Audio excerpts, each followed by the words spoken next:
Howdy, y'all, and welcome to Liberty Libations number 46. We've got a couple new guys here tonight. One is coming here in a minute, and we've got Mr. Zane Placie, Mr. Nick Ciesieslki down in the bottom, and Mr. Sean Kennedy. Sean, how you doing? I'm doing great. How you guys doing? Pretty good, man. You want to introduce yourself? Tell us who you are. Yeah, Sean Kennedy. I'm the campaign manager for Joshua Smith. That was kind of announced a few days ago. I am new to libertarianism in a sense, but the ideals have always been there. So it's been an interesting little ride, and looking forward to hanging out with you guys tonight. Nice. I love it. Yeah, I interviewed Joshua Smith on the Free Georgia podcast that came out Monday night. So if y'all want to go check that out, you can go look at where he stands on all the issues and what his campaign's going to be like. Can you give us any insider information, Sean? Insider information. We had a new video come out today highlighting Josh and Ron Paul and some of what Josh is trying to really hone in on, which is like a second revolution based on Ron Paul's ideals. So that was a great release. We got a great reception from the guys in the Discord, and when it got put out on Twitter, it went really well. We got a couple more in the chamber we're working on, and we're really hoping to push some more media out. So we got big things. We're doing great. We're growing, and it's so far it's going really well. Heck yeah, I dig it. What is everybody drinking tonight? Zane, Nick, what y'all got? Actually, you'll have to forgive me. I forgot to get mine, so I'll be right back. Nick's going with the oldest brewery. There we go. I've got a non-alcoholic cocktail. Sean, you got anything to drink tonight? Of course I do. I got a small batch, Barton's Master Distillery.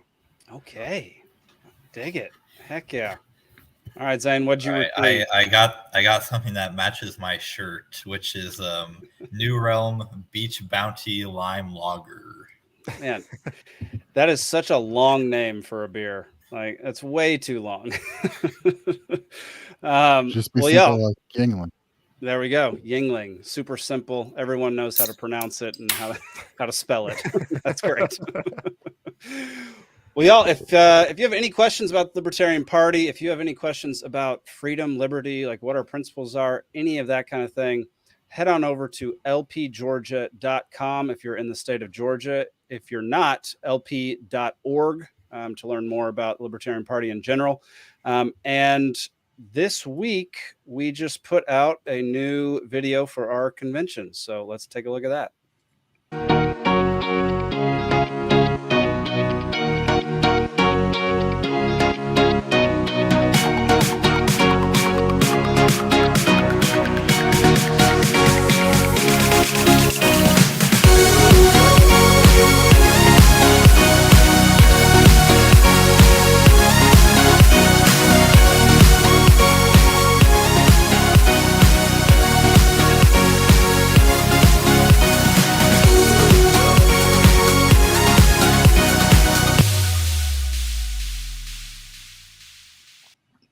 All right. First promo for Convention 2024. What do y'all think?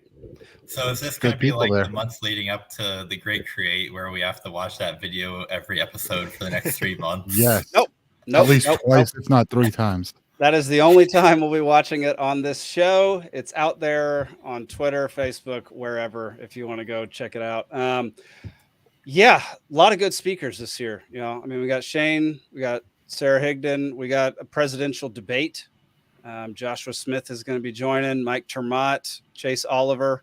Who are other presidents? I mean, we have, 7? Rechtenwald. Rechtenwald will be there. Lars, right? Isn't he going to be there? Is that his name? I can't remember. Yeah, that's his name. Lars.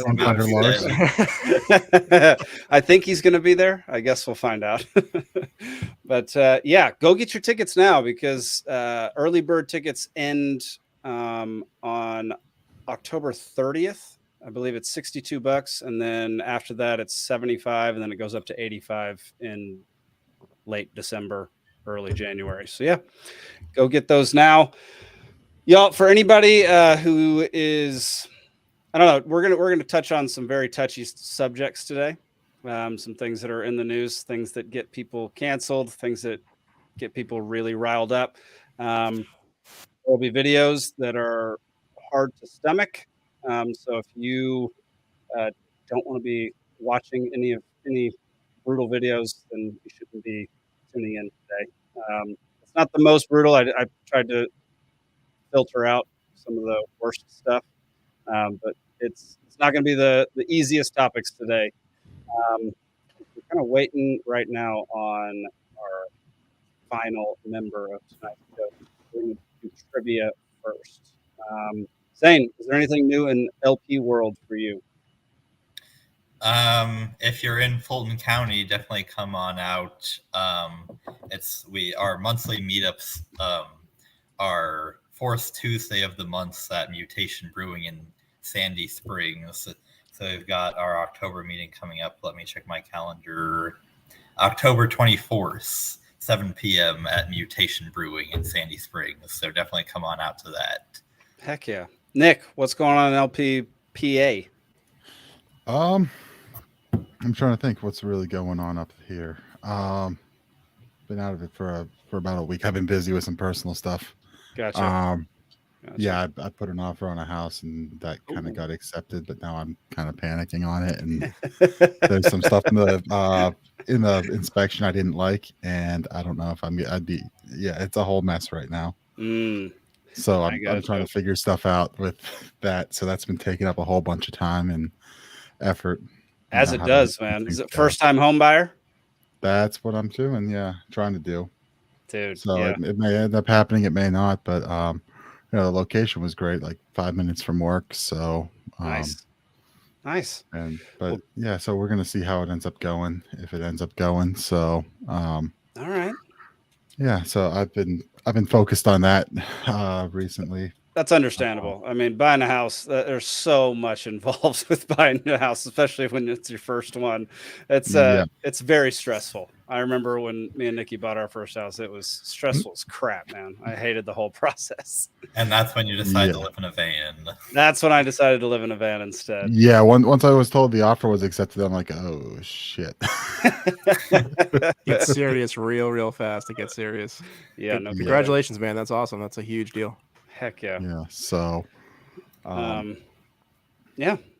Sean, you said you're kind of new to the Libertarian world. Can you go into that and like how you got into being Joshua Smith's campaign manager? Yeah, it's kind of interesting little run. So my upbringing, my dad definitely leans more towards Libertarian. I remember back in 2008, him pointing at Ron Paul going, he should be president and they would kill him if he got in the office. So that's kind of the root of that upbringing. That's a good dad right there. I live in Mass, so we're used to the People's Republic of Massachusetts constantly stepping on our rights. And if you like your rights, then you don't like them. So there's not many of us left from what it feels like, but hopefully we can grow that a little bit. And I found Josh totally at random. I started getting back into Twitter again after Elon started making some right moves, and I found myself in a space for Josh and listened to him talk for a bit. And I'm like, all right, I kind of like what he's got to say. Checked his website out. Okay. I was unregistered, but it really is only 2 parties in the state. So really one party, I guess. So I liked what he had to say. He was looking for some help, asking for some help for his Discord, people to join. And I sat on it for about 4 days or so thinking about, is this something I would really be interested in doing? And I've always liked politics. I've always followed politics just as a hobby. I know I told you I was a career firefighter before I've been out the last couple of years. So like one of my favorite parts of the job, honestly, is shooting the shit with the guys at the back table and everybody throwing their views out there on how they're going to fix the world and, running out the calls. So a lot of this feels similar. It's nice to talk to people that are like-minded. And so I was just honestly working my ass off trying to make sure everything was going well for the last few months. I put his shop together. I know Zach was with you guys. He's been a huge help. Mm-hmm. There's a few other guys on the list there. We just started kind of giving some names out. We'll kind of release that stuff slowly. But honestly, I didn't ask. The guys brought it to him and they were like, hey, you should really look at making Sean the campaign manager. I think he had a couple other people on a short list that fell through, honestly. And I mean, I wouldn't blame him. I'm new to the whole thing to begin with. So, so it's taking a risk for sure. But at the same time, part of the goal is to outreach. It's to get out of the party. It's to find other people. And I think there's tons of space in the, you know, the right leaning group that thinks Trump is kind of a pain in the ass. Like they vote for him because it's the only option they feel like, but they don't want to vote for Trump. Right. So coming from a crowd, it's kind of similar to that. You know, it was like, all right, well, you got some good ideas. You want to take this and push things into the mainstream. And I think we should do that. I think we should apply pressure to the other parties. So I jumped on board, and they boosted me up a little bit. They brought it to his attention, and you know, it's kind of the way it's worked out. So it's been a cool ride so far, and I'm hoping to continue pushing that through and seeing this through and getting the nomination. It would be awesome. That's sick, man. I mean, the mere who hasn't been here for a while. I know. look at this, Mr. Mac Carter back in the YouTubes. How you doing, Mac? Well, dude, I love when I see a guy with a glorious beard doing awesome stuff. And Thank you. I've had the best beard on this show since the start, and you just topped me just by coming. No. We're beard brothers, man. We're all in the same boat. Yeah. Well, Zane's still growing his. It's been like 6 months, and he hasn't cut it yet. So I think he has a hair. I shave every morning. You do not want to see me attempt to grow a beard. It would be terrible. Do it. Oh, absolutely man. It's not work. Happening. It's a lot of work. It is a lot of work. It takes a very long time. You decided to go with let the mustache grow too. So I ran out of mustache wax. I usually do that really, you know, almost French nonsense going way up there. But my wife likes it, and I had to shave for my job for the last decade. So I was like, I'm out of work. I'm not going to shave. You have to shave to be a firefighter. Yeah, it has to do with the respirator, the CBA mask. Yep. It's got to fit, and if you don't have a good seal, you know, it doesn't work. So that's part of the deal. That's why you get the guys with the going down the side, the Fu Manchu look kind of thing, because it fits within the mask. That's why they do it. So yeah. Gosh, so much makes sense now. That makes total sense. I remember doing all that research when everybody's freaking out like 1 week into COVID. I was like, do I need a respirator mask? And I was like, none of them work with my beard. I can't have one. So what's the point? I wear a handkerchief. I'm like, what am I going to do? Right. Well, I'm tired of waiting for Chris. He's just going to have to either play catch up or just miss out on trivia altogether. So we'll give him the audience's points when he gets in. Perfect. We'll give him 0 when he gets in. So here we go. All freaking right, y'all. Welcome to Libations Trivia. Is it going? There we go. And let me pull up. Sorry, we have no producer tonight. Zach is out. So I'm doing everything. So it's going to take me a little bit longer to do stuff. All right. There we go. All right. Tonight's topics: this day in history, Israel, Palestine, and space race. The rules: there's 3 rounds, 10 questions in the first, 5 in the second, 3 in the third, 1, 2, and 3 points respectively. Each question is a free-for-all. The first contestant to cover their camera with their hand will be called on by Jake to answer the question. If you blurt out an answer when it's not your turn, you lose a point. Sorry. Lost my way. Also, Sean, you should know that we just let Zane win all the time, so there's not much. I wasn't planning on winning. I'm awful at trivia, so. Well, we'll see. We'll see. If a contestant answers, they cannot give another answer until all contestants have answered. The winner, we haven't done this since the first week, but the winner picks a topic to discuss the following episode. We got to come up with a better prize, because that's never happened. The all-time scoreboard. What's that? You got to get like a crown, and I guess just keep it at Zane's house. Maybe I'll get a digital crown and just put it over everybody's heads. Who won? That sounds nice. Prior, yeah. Zane has won 9. Nick and Alden have won 4. Guest and Steve have won 2, and the audience has won 1. And Zane likes to say that the only time the audience won, he was in the audience, so. Which is true. All right, y'all. Thank you for the recognition. I know. You were going to try to brag anyway, so I just thought I'd get out of the way. Round one, question one. On this day in 1492, what world-changing event occurred? Zane, Columbus sailed the ocean blue. be more specific. He arrived to the place where he was going. Reaches the new world. There you go. You can't say 1492 and not expect us to say he sailed the ocean blue. I mean, I was expecting you to, but I needed more specificity than that. Did you see that Monday was Indigenous Peoples Day, as it's now called? I did see that. I saw RFK give a whole speech about it, which was ridiculous. So, yeah, here we go. Next question. On this day in 1810, Bavarian Crown Prince Louis marries Princess Therese and invited the citizens of Munich to the celebration, marking the origin of what yearly event? Nick. Oktoberfest. Nailed it. Oktoberfest. Bravo. All right. Next question.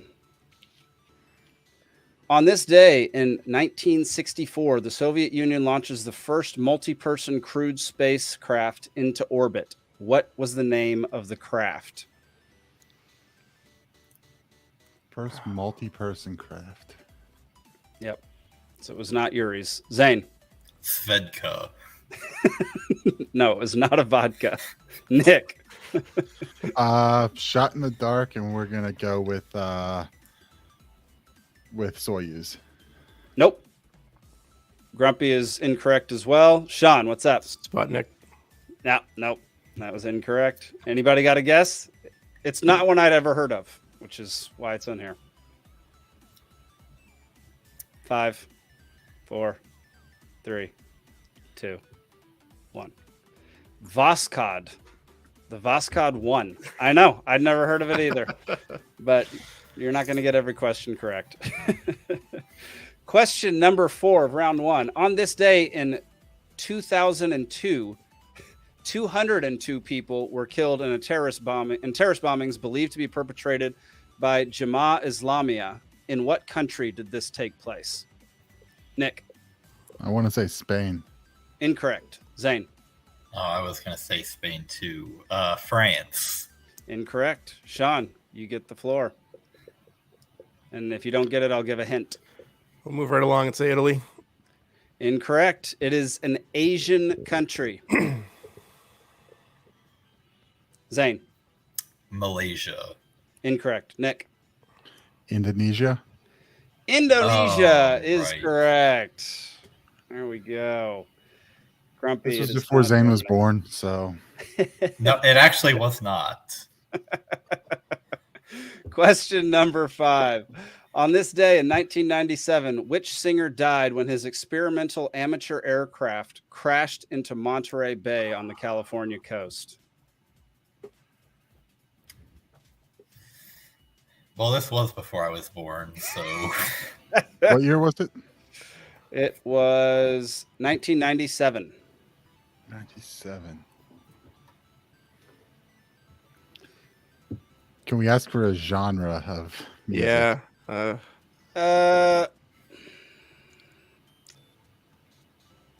Country.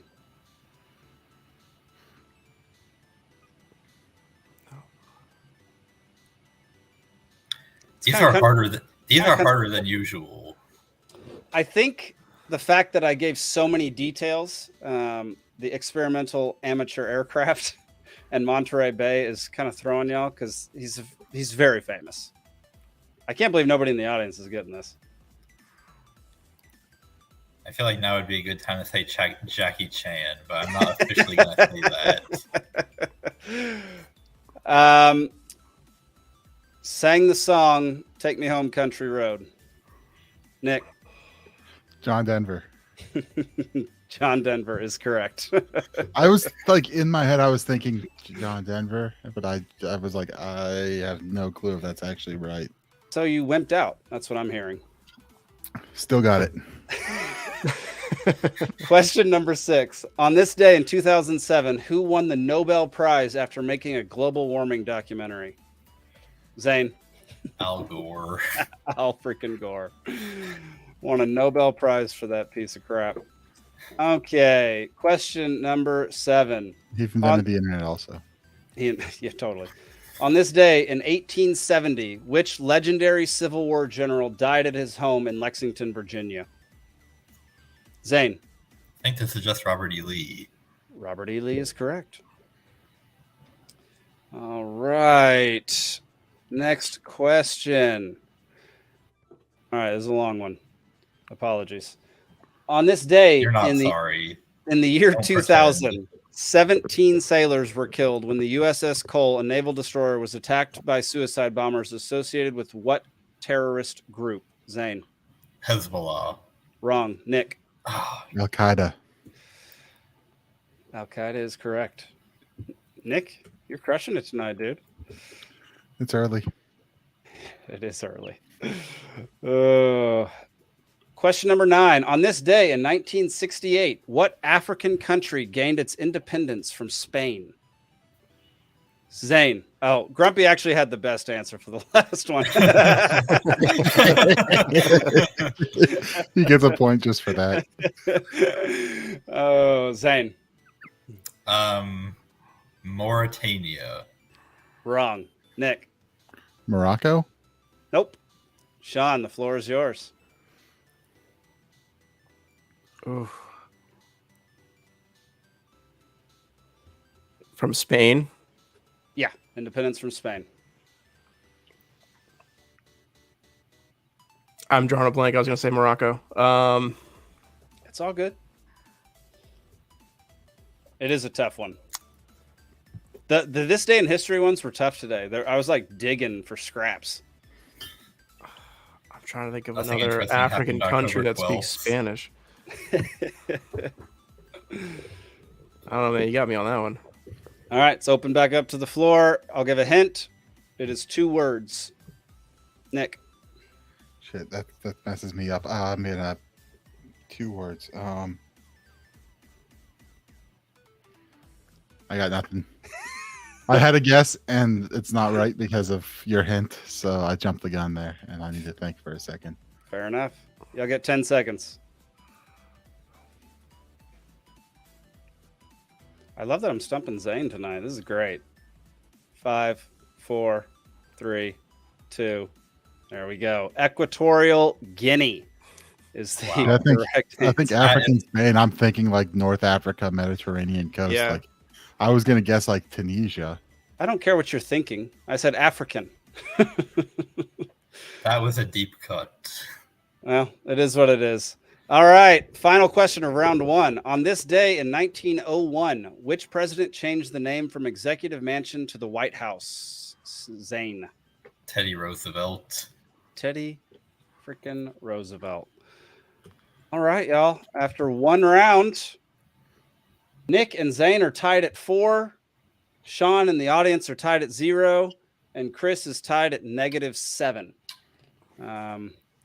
Actually, he's just a straight loser. He's Wait, not that's tied with only 8 anybody. points though, right?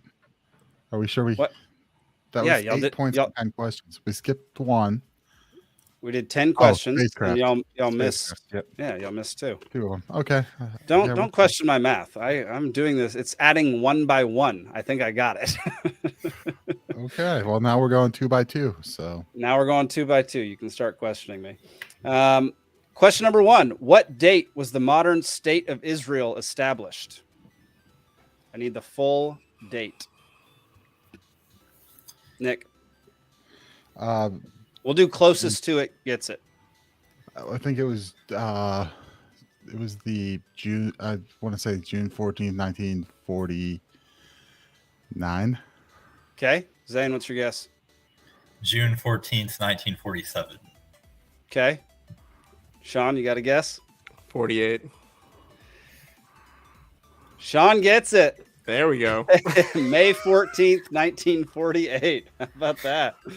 I knew it was the 14th of something, and then like one of those years. sounded- 40s. You sounded really confident on the month and the day, so I just stole that from you. But I thought for some reason it was 1947. But I was going to say I was- 47 myself. I was pretty close on it. I mean, I was 1 month off in a year. I mean, I got the 14 right, which was. We'll go over some of the history here after the deal.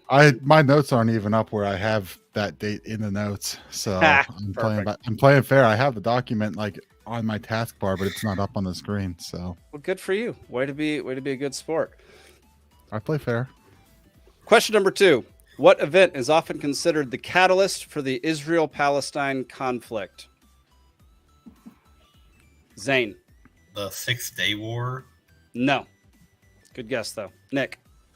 Balfour Declaration. It is the Balfour Declaration. Oh. Yeah. Because the 6-Day War, if I remember correctly, is when Israel actually took over Palestine or parts of That's Palestine. way late into it. Balfour Declaration's 1917. Well, yeah, I see that's 1917. 6-Day War was like 1967. But it kind of depends on how you're defining what started it. Because if you really want to know what started it, you'd have to go back to like Abraham. the beginning of human civilization. It's true. Not so much. I will argue that in my wrap up in my talk. Grumpy says Juneteenth. All right. Question number 3. What agreement was signed in 1993 to establish the framework for Palestinian self-governance in parts of the West Bank and Gaza Strip? Zane. That would be the Oslo Accords. That would be correct. Bravo. All right. Question number 4. What is the right of return in the context of the conflict, and why is it significant? Nick. Well, the right of return is I guess there's no right of return right now for Palestinians back onto their ancient homelands. And from the Jewish side, there's the right of return for Jews to come back to their ancient holy lands. There we go. Friggin' nailed it. Bravo. There's kind of a two-side way of referencing that, I guess. Yep, there is. Question number 5. Final question of the first round. What is the name of the conflict in 1967, which led to Israel's occupation of the West Bank, Gaza Strip, and East Jerusalem? Zane. I'm going to take that one. It's the 6-Day War. It is the 6-Day War. Oh. Yeah, this is a great one. After 2 rounds, Nick and Zane are tied at 8. Sean's got 2, audience has 0, and Chris is down to -30. All right. Question number 1 of round number 3. These are worth 3 points apiece. 3 questions. Which event marked the beginning of the space race? Zane. Sputnik. The launch of Sputnik, October 4th, 1957. Nailed it. Question number 2. What was the name of the program that first put American astronauts in space? Zane. Mercury. Mercury is correct. And Zane seals the lead with that one. Nick, you can almost catch up, but not quite. So, final question. What event marked the end of the original space race era? Zane. Apollo 17. Incorrect. Nick. Moon landing. Incorrect. Sean. I don't know how you're defining it. I was gonna say the Apollo missions. I don't know. I'm not sure. Apollo missions. All right. Sorry, God. Yeah, no, it's all good. Incorrect. I'm going to give a hint. It is a specific. How do I give a hint without giving it away? Specific coordinated event with Russia. Nick, Soviet Union. Mir. Huh? The Mir space station.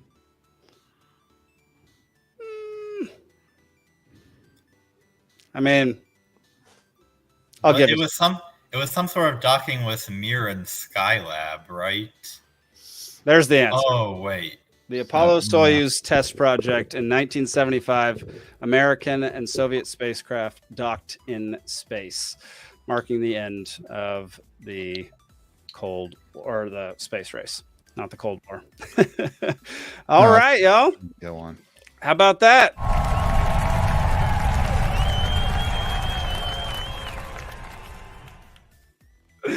All right. How about that? Got new graphics for the winners now.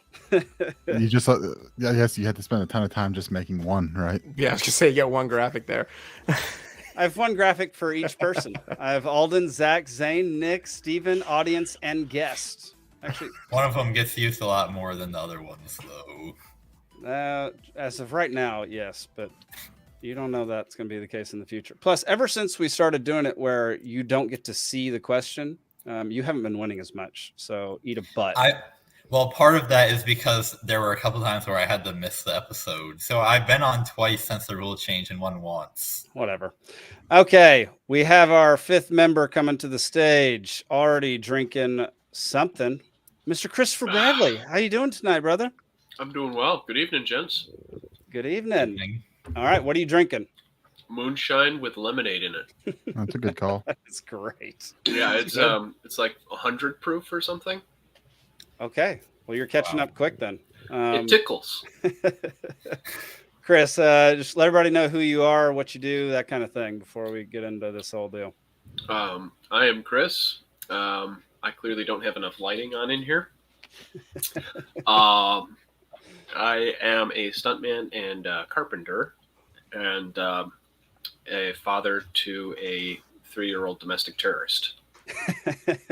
Perfect. Well, we're all labeled domestic terrorists these days. So well, you can't have a perspective without having enemies. This is very true.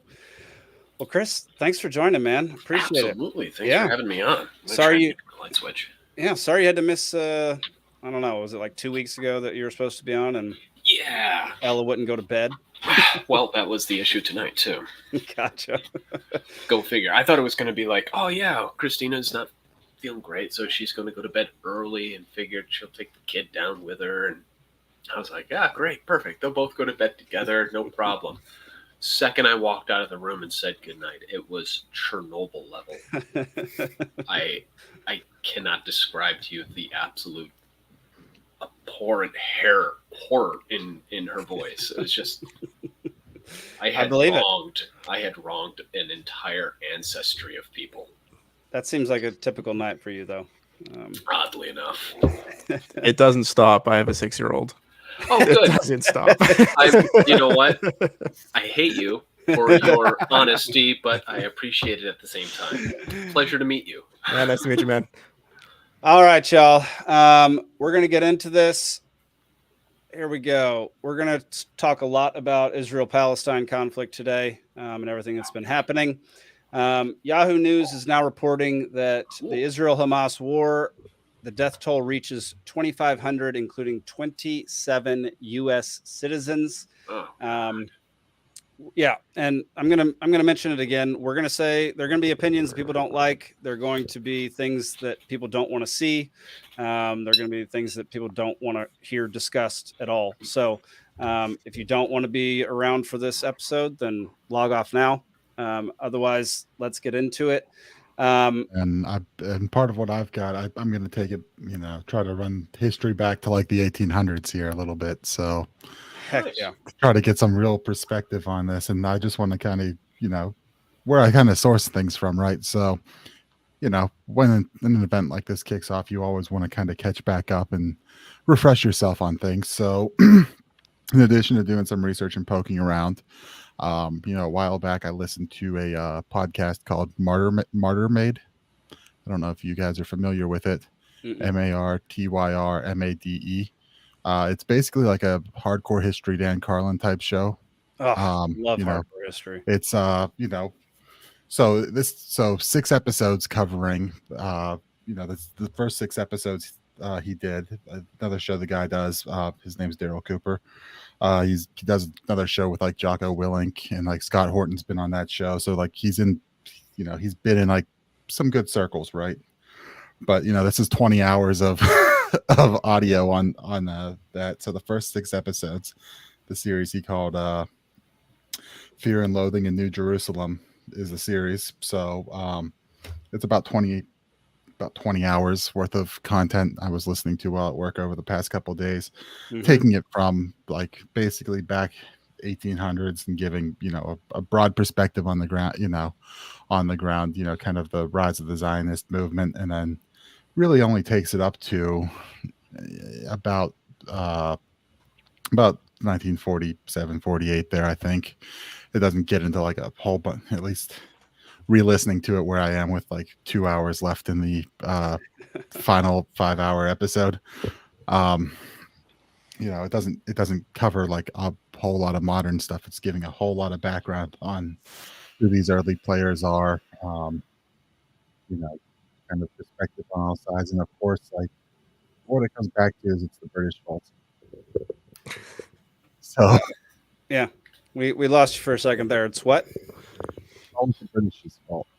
Right? Yeah, I mean a lot of there's a lot of that. Mitchell chimed in. He listened to Martyr Made on Palestine. So illuminating, dense but so illuminating. So that's how all the definitely hardcore histories are. Yeah, so I mean, it's a ton of stuff there, but it really gets you a good solid perspective. So I was doing that, and then I was, some of the quotes he gave, I pulled up and put in my notes here, and then I was running through, stuff that was said there, people said there, and trying to get some overall context. And I mean, I've got, it says 8 pages of notes, and there's some pictures in it, but we're not going to go that far down the hole. I can't take 20 hours of content and put it into an hour. So there's going to be a whole lot we hit, a whole lot that's covered broadly. These things are really, really complex. And I think the thing to remember through this entire discussion is that individuals take actions, right? I mean, all actions are done by individuals and not groups. Individuals can act as groups, but it's not groups. Mm-hmm.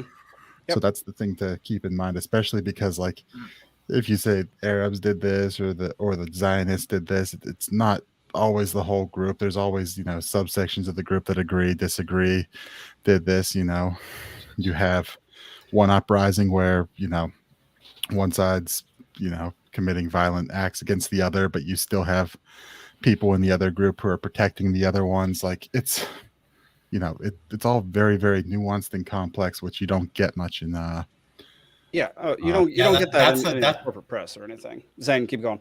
That's a really important thing to keep in mind, especially now where it feels like most people are completely incapable of being able to differentiate like the government of Israel from the people of Israel from the Jewish people as a whole, and completely incapable of differentiating Hamas from the Palestinian people, which leads people like Lindsey Graham to say that we should just level all of Palestine, which would involve killing or making destitute 2 million people, half of which are kids.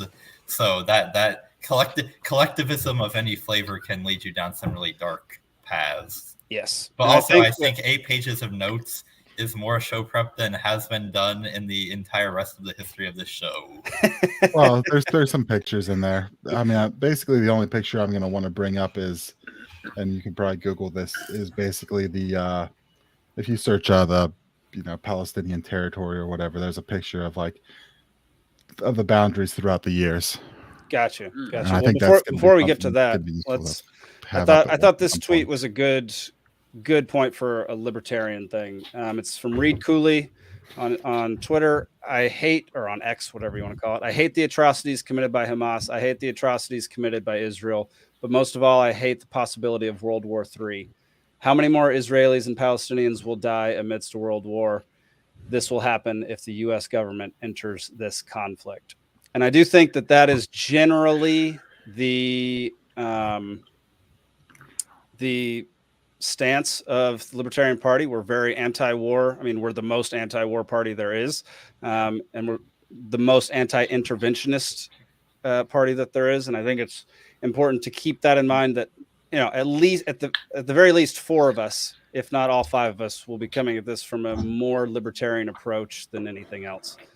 Right. And what's absolutely insane is where some of these leftist groups have gone on it. Down this, if you've seen those headlines, there. Well, Israel, Israel asked for this from, had it coming to them, and that's not the perspective any of us want to take on. I just found out about all of this maybe 3 days ago, and because I live under a rock, which should be no surprise. It's good in to some those that ways. know me. Yeah, it's got its perks. But I had no idea what was going on, and the first thing I heard about it was that Biden is offering his support to Israel, and I'm like, oh, what the heck is going on with this? Let me check it, and I started looking into it and figuring it out. Had no idea about the bombing initially, and so Yeah, I mean, like, it's a lot, dude. what in the heck? And it's all based around extremist views. Yep. Well, if there are other people out there similar to you that aren't aware of everything that happened, ABC News gives a really good timeline of everything that happened. On October 7th at 6:30 a.m., there was a barrage of rockets heading across into Israel, and they just go through a whole timeline. If you want to go to abc.com, you can go to this website and check it out, because it's a very solid timeline to get a ton of details that you might not otherwise know. We're not going to go through the entire thing, but if you want to do that on your own, you can. Yeah. Let's see. I did want to get some history. I think that's a pretty important thing to do. And I've been watching tons of videos, podcasts, all that kind of stuff. One of the videos that I watched is from the History Channel. And let's see, I was going to put that up here. There we go. It's how the Israeli-Palestinian conflict began. It's 6.5 minutes long, which really only brushes the surface of the whole conflict. But I would highly advise if you have no idea what the past was between these two groups, I would highly advise going to watch some of these histories, because they're very informative. There's lots and lots and lots of history. I mean, dating all the way back to like Abraham, beginning of the Bible. So, but I mean, in modern times, we can date it to about World War I, really. Correct. So, all right, I'm going to read an entire article from Scott Horton, because Scott Horton's the freaking man and he knows everything. Scott tweeted out, I guess it's not an article, it's just one massively long tweet. He last edited it on, edited it. That is a tough little phrase to say. October 11th at 7:30 p.m. Scott Horton says, with terrorism, as with all asymmetric political action, the action is in the reaction of the opposition, as Saul Alinsky, the leftist activist, put it in his book, Rules for Radicals. This isn't conspiracy stuff, nor impossible fourth-dimensional chess. It's just plain old two-dimensional chess. That's all. Hamas, Al-Qaeda, and similar groups slaughter civilians, beheaded babies, or not. They certainly murdered hundreds and hundreds of innocent civilian Israeli non-combatants in this one, including an extended family member of mine, just as they slaughtered thousands on September 11th for a reason not simply because they're angry or devils. It's a tactic. They're trying to provoke a reaction. They're trying to make you angry, to make you hate, even drive you crazy. Yes, for the purpose of making the more powerful force, i.e. the USA, Israel, do even worse to their own people, such as getting the U.S. to invade Afghanistan and getting Israel to bomb the absolute living shit out of the Gaza Strip. Not that Al-Qaeda was from Afghanistan, but that's where they were, and that's who they knew were going to get it. Also, by the way, the U.S. support for Israel's crimes in Palestine and Lebanon was a huge part of the motive for Al-Qaeda's war against the United States in the first place, including for some of the most important pilot hijackers and organizers of the plot. This is meant to provoke still further counter-reactions. It heightens the contradictions, as the commies used to say. It forces the leaders of Muslim states and armed groups everywhere to take a stand. It destroys stability and negotiations and progress, radicalizes new groups, and forces everyone back into the fight on one side or the other. It makes every sock puppet princeling of the Gulf to take a stand in support, like the Ayatollah, or sell out in silence in the most embarrassing way, like Crown Prince bin Salman, etc., etc. It's the same reason Bosnian Muslim forces butchered Serbs and Chechen Muslim forces butchered Russians, and ISIS slaughtered Shiites to provoke a worse crisis for everyone in the hopes that the overall situation changes to their advantage.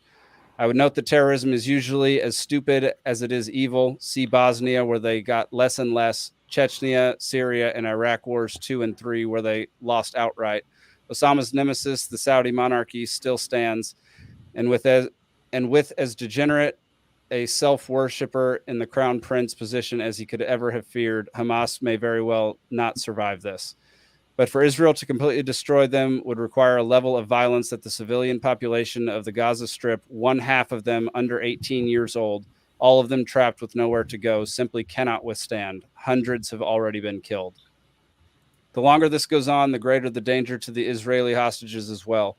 By widening the war into a full-scale invasion of Gaza, the Israelis risk spreading the war to a full-scale uprising on the West Bank, a fight with Hezbollah in Lebanon or even northern Israel, which could then lead to things going sideways in Iraq, where Bush installed a very Iran and Hezbollah-friendly Shiite theocracy in power in Iraq War II, and who knows what. Powerful Muslim states who are friendly to Israel, such as Turkey and Egypt, must be allowed to step in and play a negotiating role here. Stop reacting and stop posturing like a bunch of little girls on TikTok. Pull the brakes before it's too late. I know calling your congressman feels like pissing in the wind, but do what you can to make your voice heard and call for ceasefire and talks as soon as possible.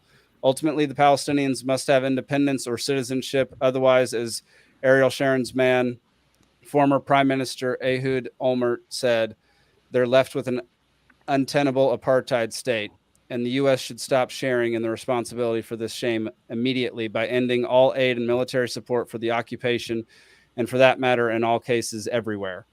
For all your brain-dead copycat, you got to win or else lose takes, save your time and see the bolded sentences above. See also the numerous posts on my timeline regarding, I don't know who that is, Likud and friends' preference for Hamas to rule the Palestinians of Gaza so Israel will not have to deal with them in good faith. Also, USS Gerald Ford, watch your 6. Yeah, I mean, for those who don't know who Scott Horton is, he is a foreign affairs expert. Genius. He's a genius. He runs antiwar.com. He is an absolutely fantastic person to reference when anything happens abroad. And he writes Stephen King novels as tweets. Exactly.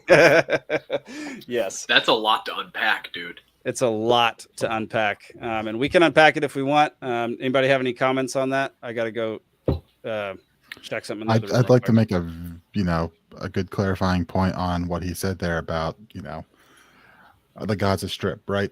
So he mentioned, half the population is under 18. So not only is it one of the youngest populations in the world, the Gaza Strip is one of the most densely populated spots on the planet. Did hear that earlier today. Right. So you're talking about 2 million people living in this tiny little, mile or so wide, couple miles wide, 10 miles or so long area, dense cities. You see the missiles coming in and it's happened plenty of times. Something happens, there's some unrest there, and Israel responds with, "Oh, we had to go after Hamas, so we blew up this skyscraper that was standing right there." We just, so you're talking about a very dense, very young, very, very, packed in their population, a population that really can't leave. There's a border crossing into Israel, which, I don't believe any Palestinians can really get out. And if they can get out, I don't believe they can go back to it. And then there's the crossing with Egypt, which requires pre-clearances, in which Israel, I believe, bombed that crossing. And because they were trying to negotiate, civilians go over to Egypt, and it seems Egypt is resistant to that. They seem to stub their toe a lot. Yeah, and then not to mention there's been a standing Israeli naval blockade of the waters around there. So the fishermen in Gaza are, 5-7 miles, I think, is all they're allowed out. So basically all the toxic sewage and, raw sewage, human waste, everything coming out of the city gets dumped into the ocean there. And that's the same waters they're fishing in. So It's a very, very difficult, thing to look at. I mean, you see, they said they've cut the power to it. They're not allowing. I don't think they're allowing food or aid shipments into there. So it's a very, very tough situation. The people of Gaza are going to see from this, many of whom just trying to get by. Yep. It's very, very, very bad. And obviously, what's understood doesn't have to be said. Hamas is evil, and everything that they've been up to is very evil. But that doesn't mean that we have to 100% stand with Ukraine either. It's possible to remember things that happened more than 5 seconds ago and recall that for the past several decades, like Amnesty International and a lot of other respected human rights watchdogs have been saying for a long time that people do not like to hear that Gaza and the rest of Palestine are treated by Israel as an apartheid state, but that is the best description. Hardly anybody's allowed to leave. They've got constant sanctions on them. The Israel police and the military go in there all the time, blow stuff up in the name of fighting Hamas. And by the way, a lot of people will tell you that Israel is fully in support of a two-state solution if only Palestine would go for it. But Palestine won't. Or Hamas, the group who is governing Palestine, won't go for it because their stated mission is the destruction of Israel. Which that's true, but it's also true that Israel doesn't really want a two-state solution either, because they just want to be able to keep taking more and more of Palestine of land that is already occupied by Palestinians, kick them off of it and build more settlements on it. So they're pretty much happy with the status quo, and it's been admitted by several top Israeli officials, and was alluded to in that tweet, that Israel has for decades been backing Hamas because they know if Hamas is in charge of Palestine, then Israel can be all like, well, we can't have a two-state solution right now because look at how unreasonable Hamas is. But the only reason Hamas is in charge is because Israel has given them the resources that they need to be in charge of Palestine. So it's a real... what they're saying about Hamas is true, but also they're the cause of it. And again, I'm obviously not saying that any of these attacks are justified, but we have to. I know I'm going on a bit of a rant here, but in the 1990s, when Osama bin Laden issued a declaration of war against the United States on behalf of Al Qaeda, his number one complaint was, look at all of the destruction and killing that the U.S. and Israel are doing all over the Middle East. And even if you could say that bin Laden himself just hated America and our freedom or whatever, that declaration of war was what he was using to recruit people to come and join him being terrorists, was all the stuff that the U.S. was doing, meddling and killing in the Middle East. So when we think about why have the Palestinian people elected Hamas as their leadership when Hamas is bent on the destruction of Israel, perhaps it helps to keep in mind what could possibly be motivating them to be like that. And Israel's frankly repulsive treatment of Palestine for the past several decades is definitely not helping. Completely agree.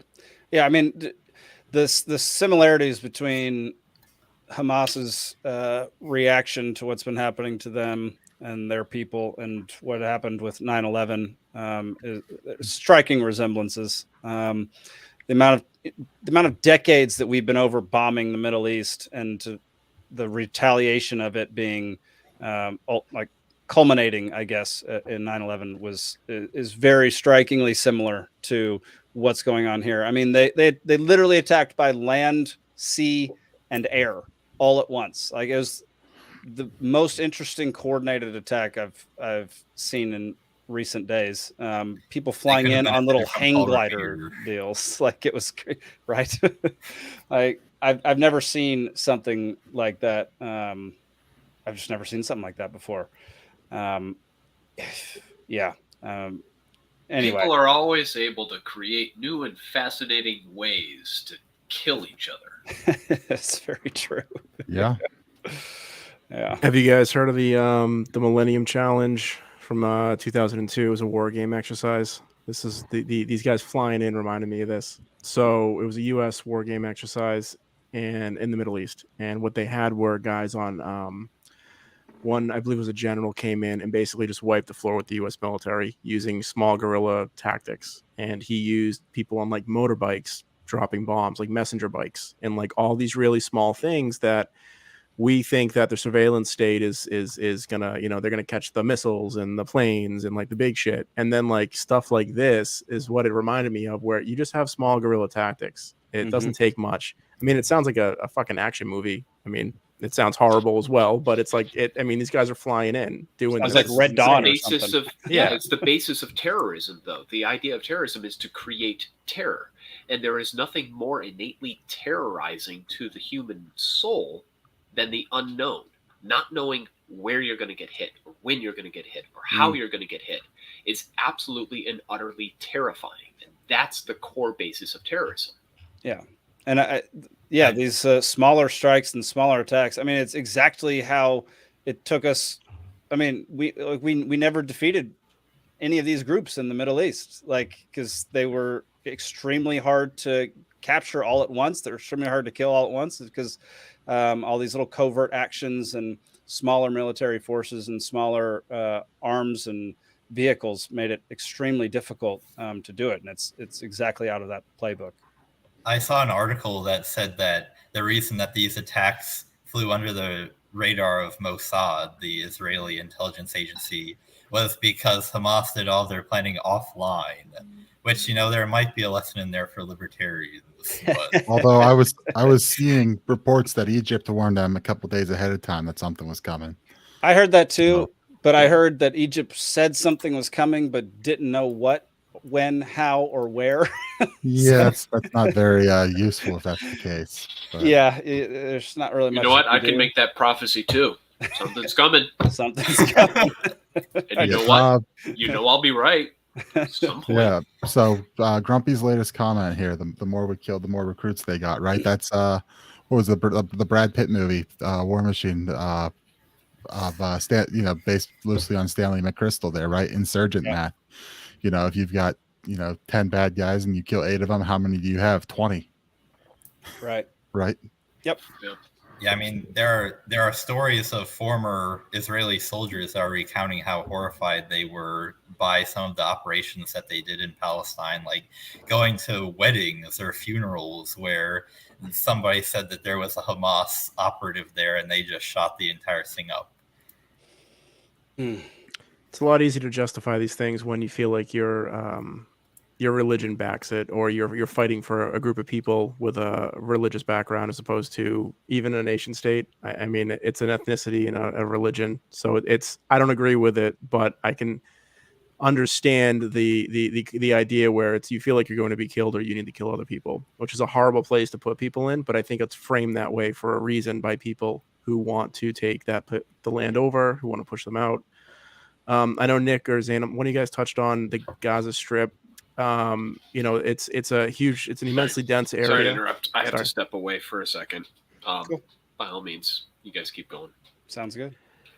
It's a very densely populated area, and Egypt's not letting anyone in. They're not letting anyone in from the West Bank. And in my opinion, the reason why they're doing that is because it forces Israel to actually have to deal with the problem. It forces a humanitarian crisis within Israel's borders that they are then required to either kill people or find a new solution. But by not letting them in, it makes Israel look bad. Israel can't win on either side of that. So they can be upset that the Muslim countries won't take the Muslims in, but the Shiites don't want the Sunnis. They don't want a population shift. So there's other politics within those countries taking place as well. And they're creating an enormous global PR problem for Israel by not allowing these people to leave. Yeah, absolutely. And then you're getting awesome propaganda like this. Yeah, that sounds familiar. You either stand with Israel or you stand with terrorism. Libertarian Party of Colorado retweeted it and said, "Feel like we've heard this before." And I know that somebody made a compilation of George Bush saying this back after 9/11. You either stand with us or you stand with terrorism. And yeah, like he Dictators said it are like free over and riders. over and over and over and over again. And like, this is what they say every single time.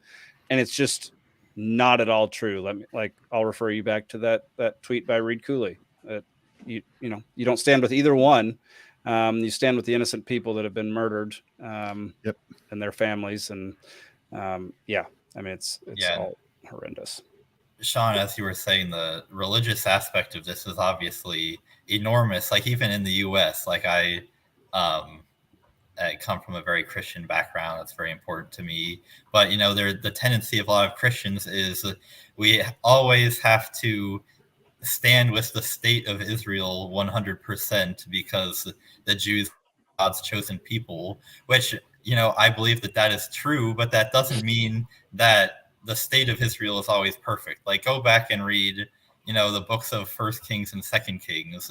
Those books are full of, the kings of Israel being absolutely terrible people and doing really evil stuff. The state of Israel has very little to do with the Jewish people overall, and I wish that more Christians would understand that. That was going to be my main point of this whole thing, dude. Because I grew up Christian as well. I'm still a devout Christian, and what drives me nuts is hearing my grandmother says it, but she's like 90 something, so she's going to, but like people equating the state, the country of Israel with the Jewish religion is infuriating, because the things that the country of Israel has done to people in Gaza and Palestinians has been horrendous things. They live in, we've already touched on it a lot. They live in horrible conditions, and people equating these two things, like we have to defend the state of Israel, is just a load of crap. Like just because they've been oppressed and people have tried to exterminate Jews in the past does not mean that we should be defending a state that commits terror on other people. Those things don't necessarily go hand in hand. You don't have to do one if the other one happened. And that's one of the most frustrating things that you hear from basically every single Republican out there who wants to go full tilt into this war and demolish all of Palestine. Yeah, of all the libertarian takes that I have, like my family knows that I'm like a hardcore anarcho-capitalist Rothbardian. They're totally fine with that. My take on this is probably the one that they would disagree with me the most on, just because of those factors. Yep. Yeah. I didn't tell my parents to watch this episode. You want to get into some history? Yes. Nick, give us some history. All right. So this is me trying to condense 20 hours of listening and a bunch of other stuff down. But I think we need to set the stage, right? Back to, pushing towards the late 1800s here. What really kind of starts this here is kind of the founding of the Zionist movement, I would say. Kind of comes from a guy really kicked off with a guy named Theodor Herzl writing a publication called Der Judenstaat, the Jewish State. And that kind of founded more or less political Zionism, right? So, you have to kind of take it back to what people, what Jews in Europe were going through at the time, right? They were outsiders, they were living in their insular communities, discriminated against, violent pogroms against them, especially as you see a lot of the, early founders of this came out of the Russian Empire, where this was worse. There was kind of a wide, sort of a fairly wide range of treatment, right? Like from the Russian Empire, where you see a lot of violence against Jewish communities, to like Britain, who basically, I believe, gave them more or less equal rights ish by about 1850. And that was kind of laid out that you had Benjamin Disraeli, the prime minister from 1874 to 1880, who was born Jewish, although, became Anglican as a child. But, still, you look at that and they're like, all right, well, we've kind of got a little bit on the ups here, right? And then, other groups such as like the Rothschilds, who, you know, were Mhm. bankers to the kings, right? And by that point, you know, that started in what, you know, they started their thing in the 1700s, and I think by that point they eventually became became nobles in the Holy Roman Empire in the UK. So I mean, there was a little bit more elevation as you got, you know, further west, I would say, versus you know, a whole lot of still discrimination there, discrimination in the violence that you got in like in the East in the Russian Empire. So, you know, so one quote that I found, you know, that I pulled out of the Martyr Made episode. This came out of a manifesto from a group, but basically, in it, right, it says, "We want a home in our country. It was given us to us by the mercy of God. It is ours as registered in the archives of history. To beg it of the Sultan himself, and if it be impossible to obtain this, to beg that we may at least possess it as a state within a larger state, the internal administration to be ours, to have our civil and political rights, and to act with the Turkish Empire only in foreign affairs, so as to help our brother Ishmael in his time of need." Right. So to keep in mind here, at this point, most of the Middle East there was controlled by the Ottoman Empire. So there's not a whole lot of European influence going on in Palestine and the Levant in that area at that point, right? It's primarily Ottoman Turk control. They've got, you know, I think the last interaction would be like Napoleon coming through after his adventures in Egypt and absolutely slaughtering people in terrible ways that kind of, you know, still remain with the people, you know, 100 years later as, you know, more Europeans start coming through. And then and before that, really the previous interaction was like the Crusades, right? So, you know, it's been very isolated, you know, from a lot of the large Right. European power influence because of that Ottoman role in Turkey, you know, in Istanbul.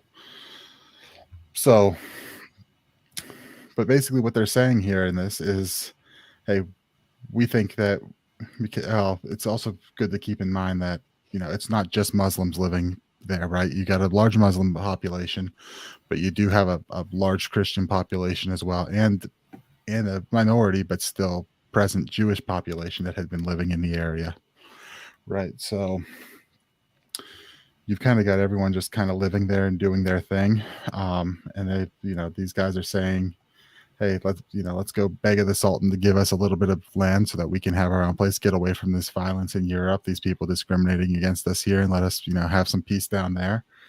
And you know, so as to help our brother Ishmael. So they're talking about, you know, the Muslim population, like, hey, let's go down there, we'll go get along with these guys. You know, they're not, you know, our enemies up here in Europe against us here, not down there. So early on, you know, I think there was some idealism with that, which of course kind of dissolves kind of quickly on that. But you know, you had a lot of different sort of views on the you know, through the Zionist movement, right? You know, there was a large influence coming from the leftists, the socialists, the communists, which kind of makes sense. You see these guys in the Russian Empire as well, which, I mean, you know, those are the ideas going around the Russian Empire come turn of the century. You know, you eventually end up with like the Russian Revolution overthrowing the Tsar there. I mean, Leon Trotsky was a Jew who dabbled a little bit on this side and decided it wasn't for him. But I mean, you know, you're being discriminated against and all this violence, and you have a political system saying, oh, we're going to go be equals and no classes and things like that. It's not hard to see how you know, that could sound good to a lot of people living in those conditions. So that kind of had a large influence on a lot of it and kind of led to the, you know, labor Zionism, which, you know, to the kibbutzes in Israel now, and you know, things like that. But you also had the cultural Zionists that, you know, the most interesting thing I'd say there is that they resurrected the Hebrew language, right? It had been basically dead, unspoken for thousands of, you know, hundreds, thousands of years at that point. And they said, well, we're going to create a, we need to have our culture, and the first thing we need to be able to do is communicate to each other universally. So they went through and they're like, all right, we're resurrecting our ancient language here. So that was a planned planned out project that they did. And the cultural Zionists weren't even so much like everyone needs to move down there. They were like, yeah, people should maybe could come down here and kind of give us like our, the way it was kind of compared was that the Muslims look to Mecca, Jews look to Jerusalem. So having a presence there and some culture kind of around it was sort of what they were looking at there. So you had you had a lot of it, and then you got into the political Zionism. Guys like I said, Theodore Herzl there, and Chaim Weizmann, who was ended up becoming the first president of Israel, president of the Zionist organization. He was British and spent a lot of his time going between the British and as the British gained in power there. So people start moving in there, little things here and there, but really what kind of kicks this off is World War One. So we had World War One. Like I said, the Ottomans controlled Palestine at that point.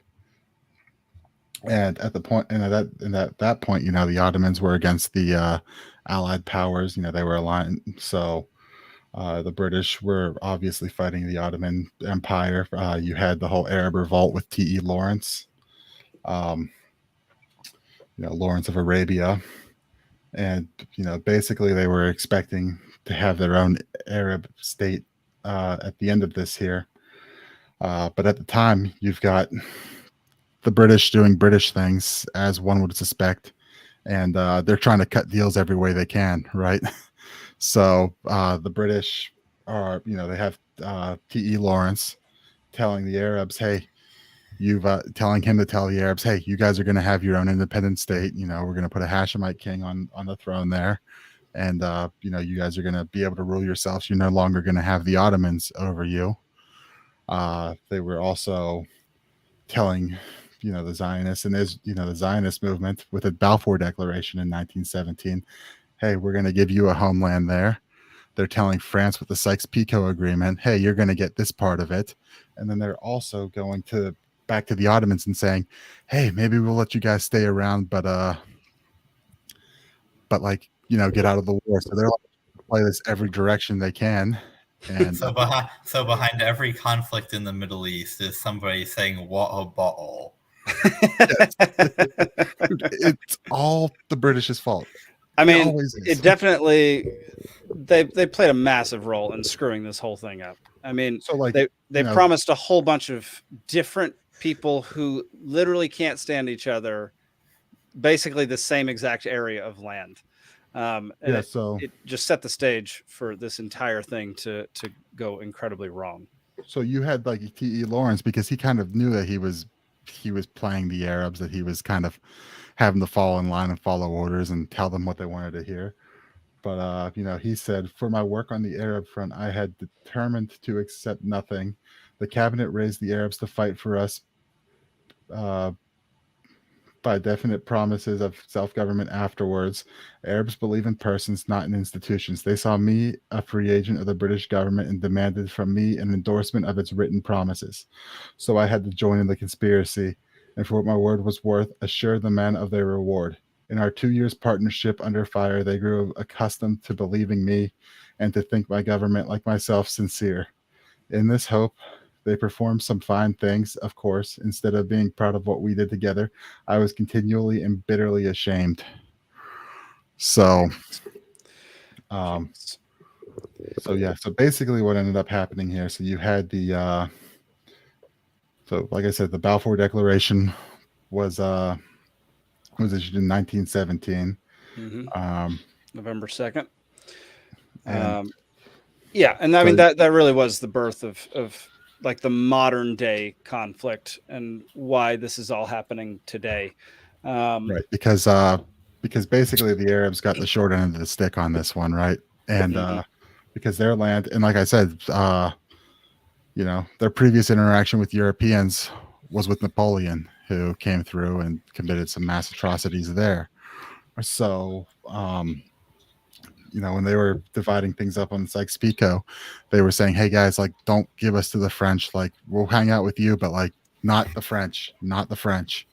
And they gave Lebanon and Syria to the French. So they got that. The Jews, the Zionists had a lot of pull.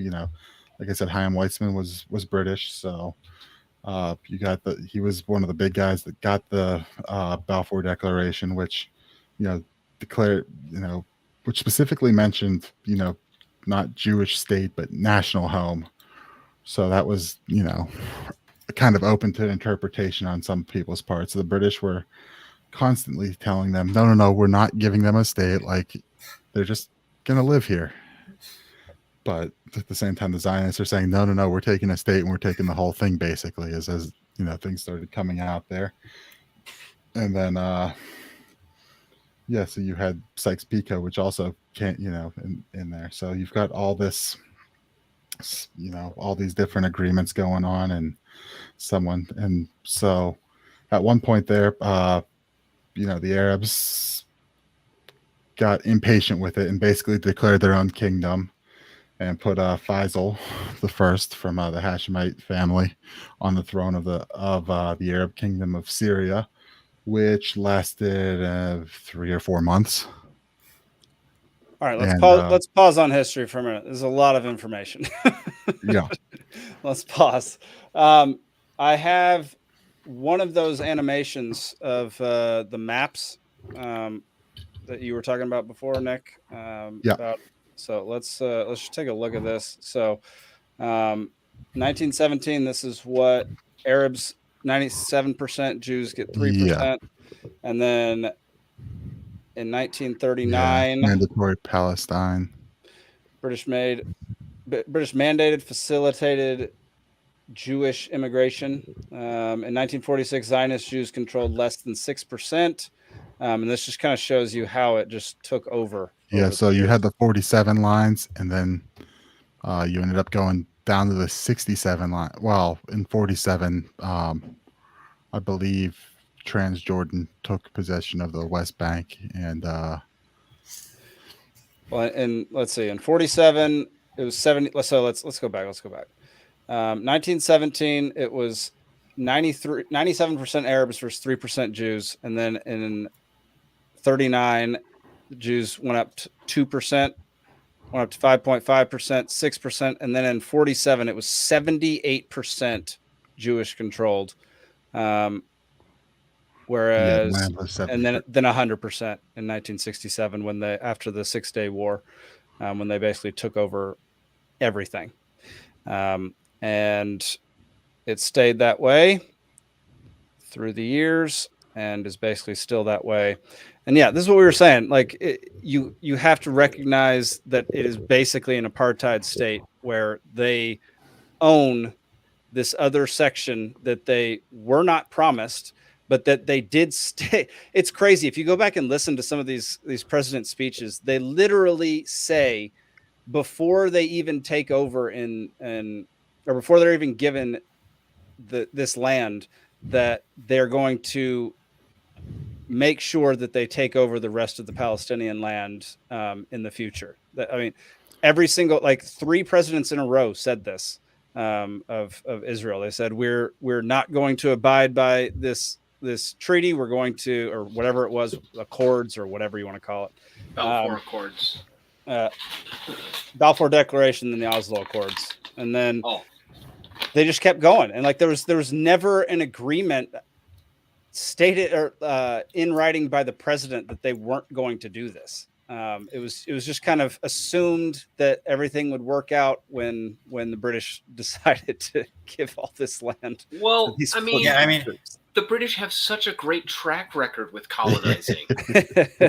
It's true. But I think that's one of the biggest misconceptions in this is that, the way I think it's portrayed quite often is, well, you have the state of Israel and you have the state of Palestine, and, every so often tensions flare up and there's battles between the two, but that's not really what you have. You have the state of Israel, and then you have occupied territory called Palestine. You have two large chunks there, right? You have the West Bank and you have the Gaza Strip. Yep. Two disconnected populations there. And they're not really self-sovereign. It's not really a self-sovereign country, right? You've got checkpoints to get in and out of there. You don't have necessarily freedom of movement. If you live there, you leave, you're not really getting back. Like, it's very there we go. And then as you see later, more and more you see settlements start popping up into the West Bank. So as it's occupied, and you're seeing more and more settlers moving into the occupied West Bank, just further displacing population. And that's a lot of the tension you see today, is that like tensions flare up when they say, oh, we're building a new settlement, and they go and they clear out an Arab village and move the people somewhere else, tell them you got to go somewhere else, and they start moving in. The same with a lot of border disputes from the libertarian perspective is like, this is really lame. It's one state versus another state. Who cares? The thing that matters here is, individual property rights.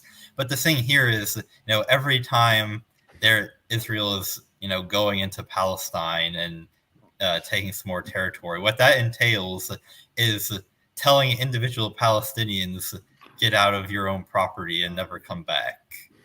It's individuals being dispossessed, and that's the important thing.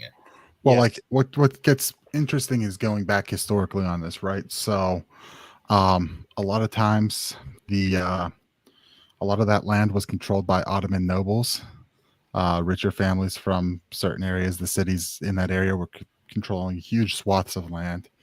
And a lot of the population there were farmers paying rent and working the land, right? A lot of the owners of the land, granted, either bought up on the cheap because listening to the podcast, my understanding is the way that the Ottomans conscripted was based off of land records. So when conscription started coming up, the richer landowners would sometimes, say, hey, they're conscripting, and like scare people into selling off their land to them and basically renting it back.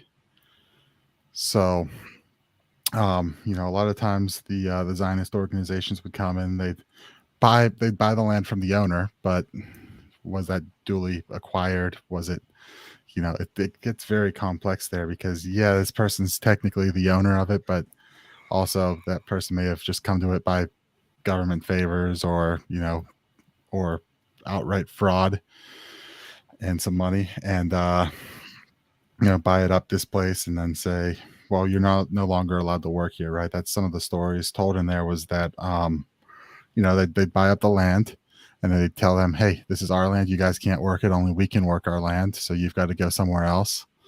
And then oftentimes no one would be there to work the land, and what was a prospering farm was just sitting there falling apart. Like, it was, there's a whole lot of shots like that are like, that'll leave a bad taste in people's mouths. Just want to say, Nick, you're doing a great job of trying to not step on a landmine here. So strong work there, buddy. I'm trying very. No, you're doing a good job. Here. So let's talk about for a second. Yeah, no, let's talk about for a second. One of the arguments outside of the let's just back Israel at all costs that both right wing and left wing folks have been doing over the past few days is the fact that 27 or 22 Americans have died thus far. And a lot of people that I've been seeing online say that in and of itself is just cause for us to get involved. What are y'all's thoughts on that? Get involved is doing a lot of work in that sentence. What does that mean? Yeah. Militarily, boots on the ground, get involved in the war. I would want to know where their primary status is held. Are they primarily American citizens or are they primarily Israeli? Because every Jewish person in the United States has the ability to get Israeli citizenship, and most of them do. And as a dual citizen with a different country, my primary residence and nationality is American. It's not Irish. So my heritage is Irish, but I'm not Irish. I'm American. Right. So who are these people that have died? They're like everything else going on in this entire conflict. There is so much nuance involved here. And I don't think we should be throwing boots on the ground because people that have American citizenship, but maybe primarily Israeli, unfortunately have died in the conflict that's going on over there. Mm-hmm. Yeah, no, I would 100% agree. Zane, you got something to say about it? Yeah, the first thing that we should do is stop sending Hamas our money. I mean, I saw a meme where it was like the Israeli rockets firing at the Hamas rockets, and on one side it was saying U.S. taxpayer money, and on the other side was also saying U.S. taxpayer money. Yes. So much of this is, our own fault that getting involved, it's really tragic that, everybody in this conflict is dying, and it's tragic that 27 American citizens have died, but that's ultimately completely irrelevant to the question of whether the situation would be helped or hurt by additional American involvement, and I don't think that it would be. I mean, it does appear that we have supplied many of the weapons that are being used in this. Yeah, there's no shock that Iron Man. If you play both sides, you always win. Yeah, there you go. Play both sides. Yeah, all about it. I saw this, and I don't know what to think of it. Israeli army confirms bombings of Damascus and Aleppo international airports in 2 simultaneous attacks. What is Aleppo? I was going to say it.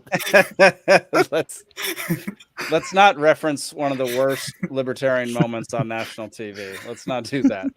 I want to know why y'all think this is the case, and for those who don't know where these are, so you have Gary Johnson, you have the Gaza Strip, you have the Gaza Strip down here, you have the West Bank, you have Jerusalem, this is Israel, and then up here you have Aleppo and Damascus in Syria. So can anybody explain why it would be the case that Damascus and Aleppo International Airport have been attacked simultaneously? Because Assad was being bad again. Oh. I would say if the attacks are by Hamas and it's all connected, then it would be, tactically speaking, a distraction. Yeah, I guess so. And the other thing is that various groups of Muslims hate each other almost as much as they all hate the Jews. Which is why I say if it was Hamas. Right. This could be something completely unrelated. And it could just be another one of those groups taking advantage of a poor situation to make their strike. And that is actually a really interesting point, is this kind of spiraling and people, other organizations or other countries that now realize that the entire world is focused on this and another war. Can this spiral out of control to basically turn into what Reed Cooley said we didn't want, which is World War III? Like, is that actually a possibility? What's the percentage raised since this war started of us going into World War III? I don't think that there's a meaningful answer to that question. Okay. I think it's less than people are. I think people are being a little, playing it up a little bit by saying, I mean, there's always a risk of things spiraling, but I mean, you look at it. We've had these conflicts pop off every couple of years. This one feels a little bit different for sure.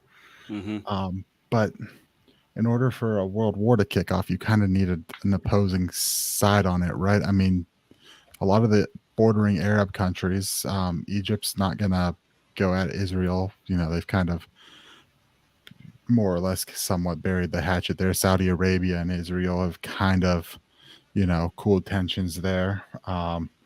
Lebanon's in a massive economic issue right now. And Yeah, they are.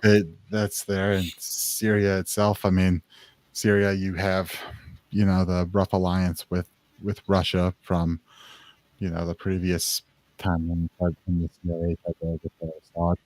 But, there'd have to be that other side, and I'm not seeing that other side stepping up on the side of on the, you know, We're kind of losing you a little bit, Nick. Your mic's messing up a little bit. but yeah, I don't see. Is that better? Yep, that's better. I don't see the opposing side on it, right? I don't see the hostilities between the neighboring Arab states and Israel that you got in like the 40s, 60s, and so on right now. That would, and I mean, American influence with those other nations, Egypt, Saudi Arabia as well. There's a lot there, they're more or less in, yeah, they break a little bit here and there. There's complex relationships, but I don't really see it. Yeah, it seems like a more of a civil war that's happening as opposed to a global situation, even though there are global and international interests involved. Yeah. It's international interests involved in a civil war as opposed to a multinational incident, which It's not spirals into a world war type of scenario. And it's a what if game, What if this happens? Well, if this happens, then what if this happens? Then what if this happens? And once you go down a bunch of those, then sure, eventually you get to World War III. Is it possible? This isn't like a sure. Yeah. Is it probable? No. It is worth remembering that we had the Cold War for 50 years and not even that resulted in World War III. Exactly. So obviously it's not impossible that it could happen, but I feel like I am not that worried about it, to be honest. Yeah, I'm not, it's not like you're talking proxy forces on both sides, playing the game in instead of the big powers, right? So that kind of, I think World War III is, I don't see it. I don't know how it gets, the closest scenario would be like Syria gets super involved and you get an all-out war with Syria that then brings Russia in, but I'm not sure Russia would come in on, Unless, of course, we were involved in it. And then if we were involved in it with Israel's side and Syria was involved in it with Russia's side, then Russia could get into it between their types of sides. And again, we're in a what if situation. Yeah.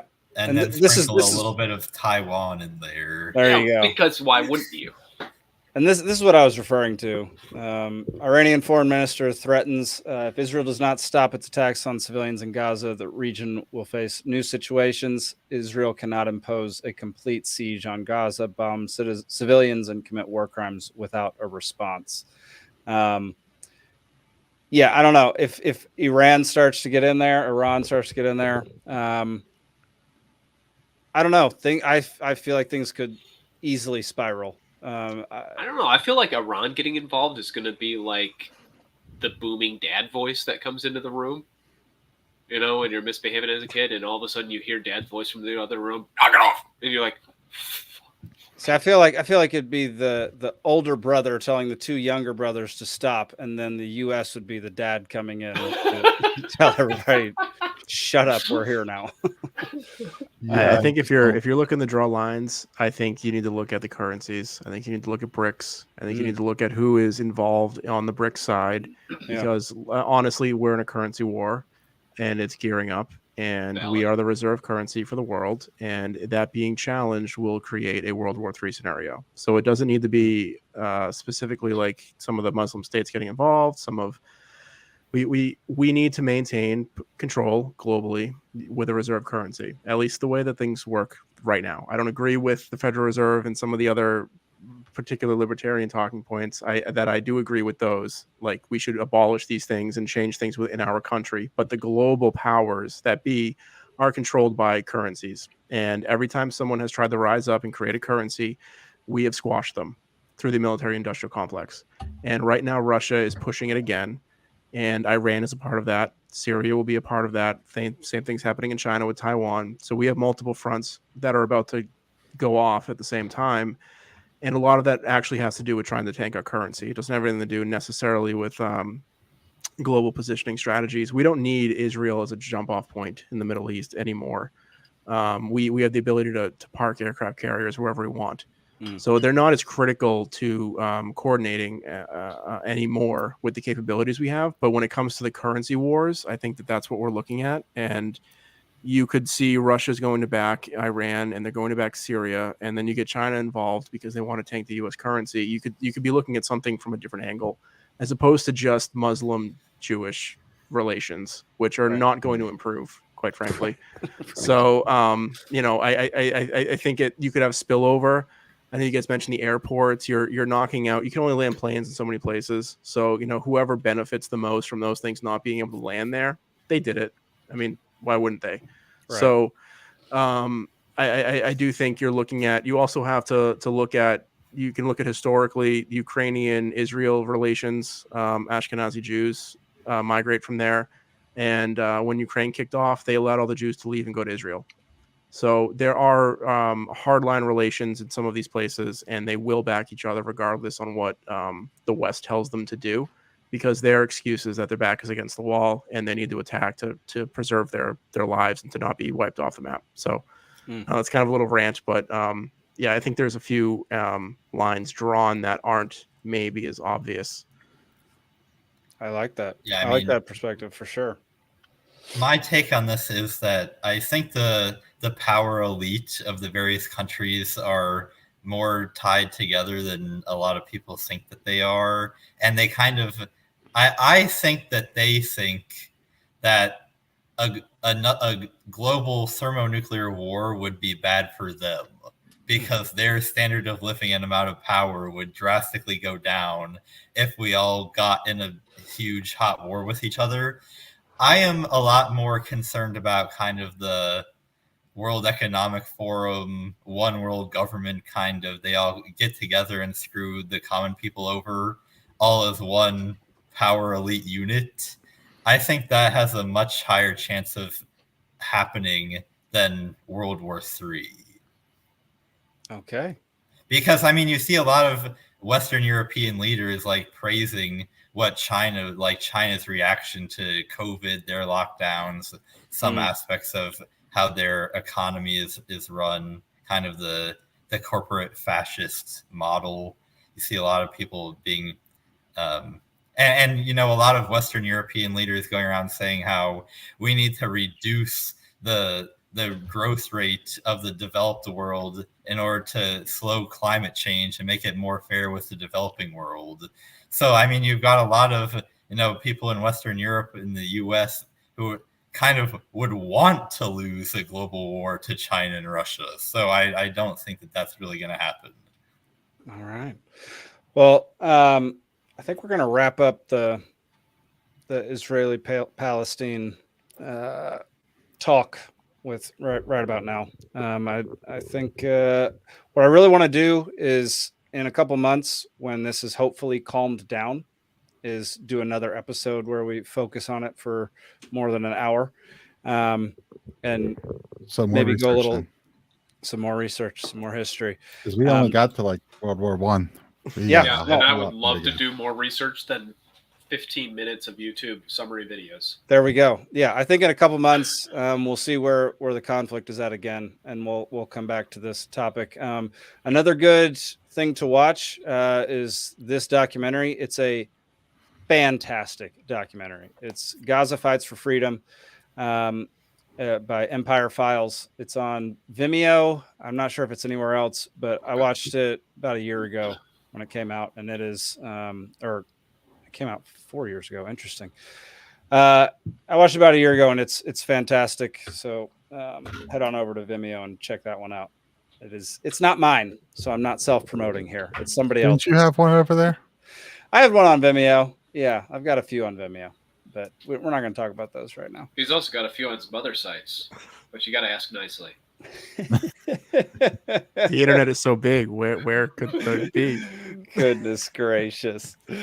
All right. Well, we have some Atlanta news for those here in Atlanta. A man is dead at the hands of police. His name's Johnny Holman. There's going to be a march on, is it this Saturday? Sorry, y'all. I think it's this Saturday. I can't remember. It's somewhere in this article. If you go to ABC News, Johnny Holman died seemingly as a peaceful civilian during a traffic stop. Died via taser. The cops tased him, and allegedly, according to the family, he was not resisting. He was not doing, according to them, he was not doing anything wrong, but they're refusing to release the body cam footage. And so the march is about the release of the body cam footage and transparency in the Atlanta PD. Has anybody heard about this story? I'm News unaware to of it. me.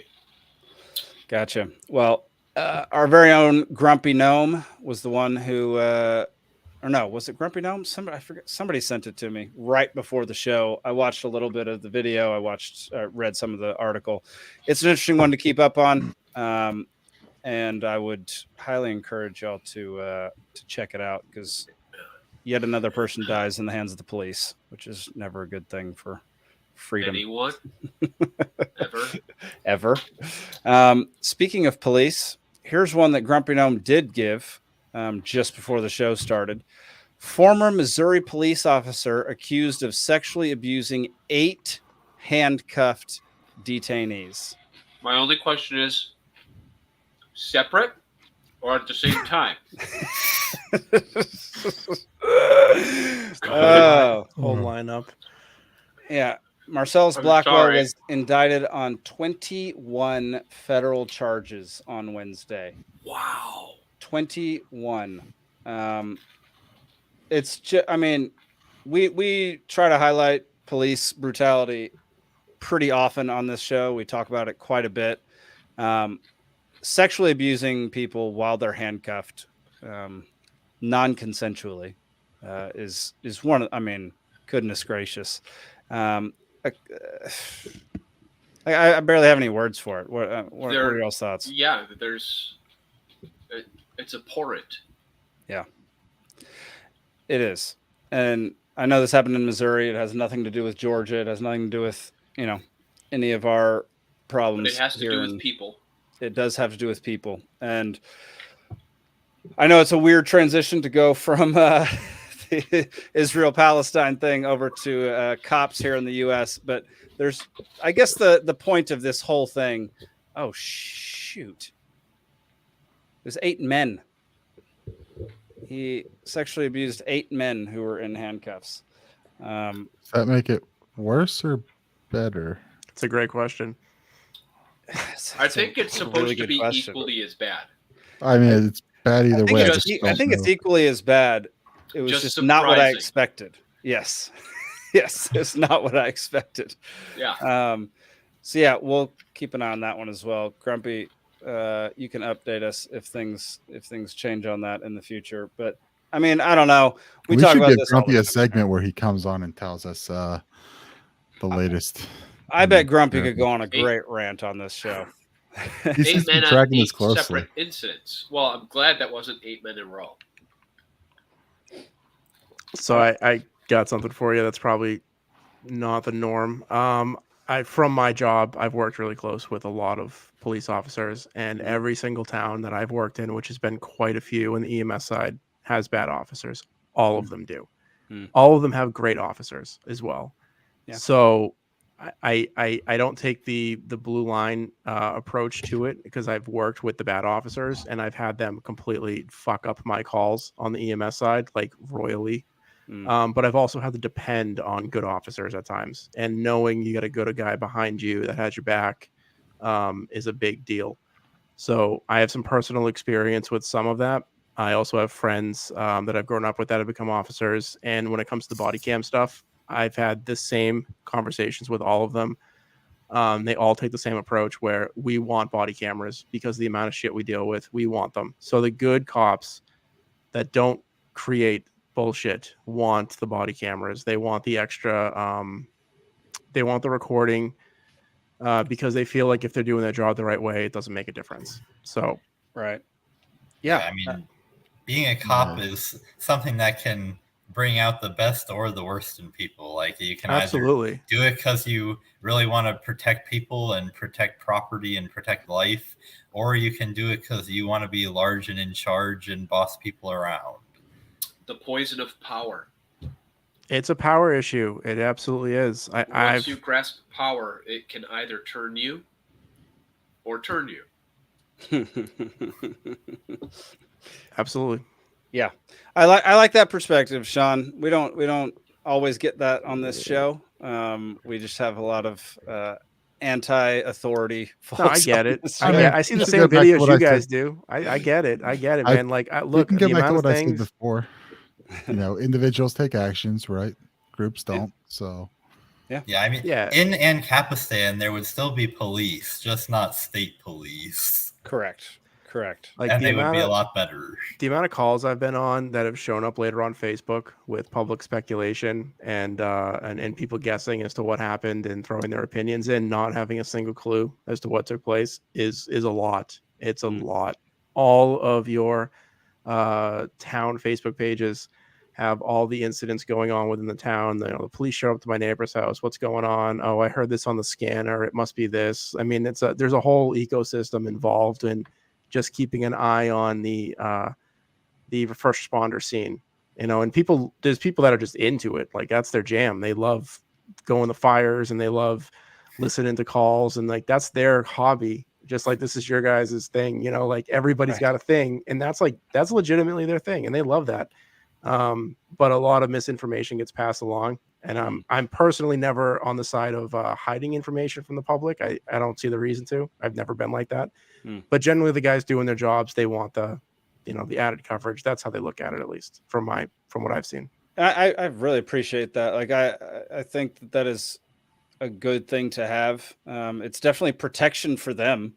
Oh, absolutely. Yeah, I mean, it would because if you're doing your job, if you're actually serving the people and protecting the people, then you should keep doing what you're doing, because what you're doing is a noble cause. Yeah, I mean, and there is never any time in our society that we should ever strike down nobility. There we go. We need more of it.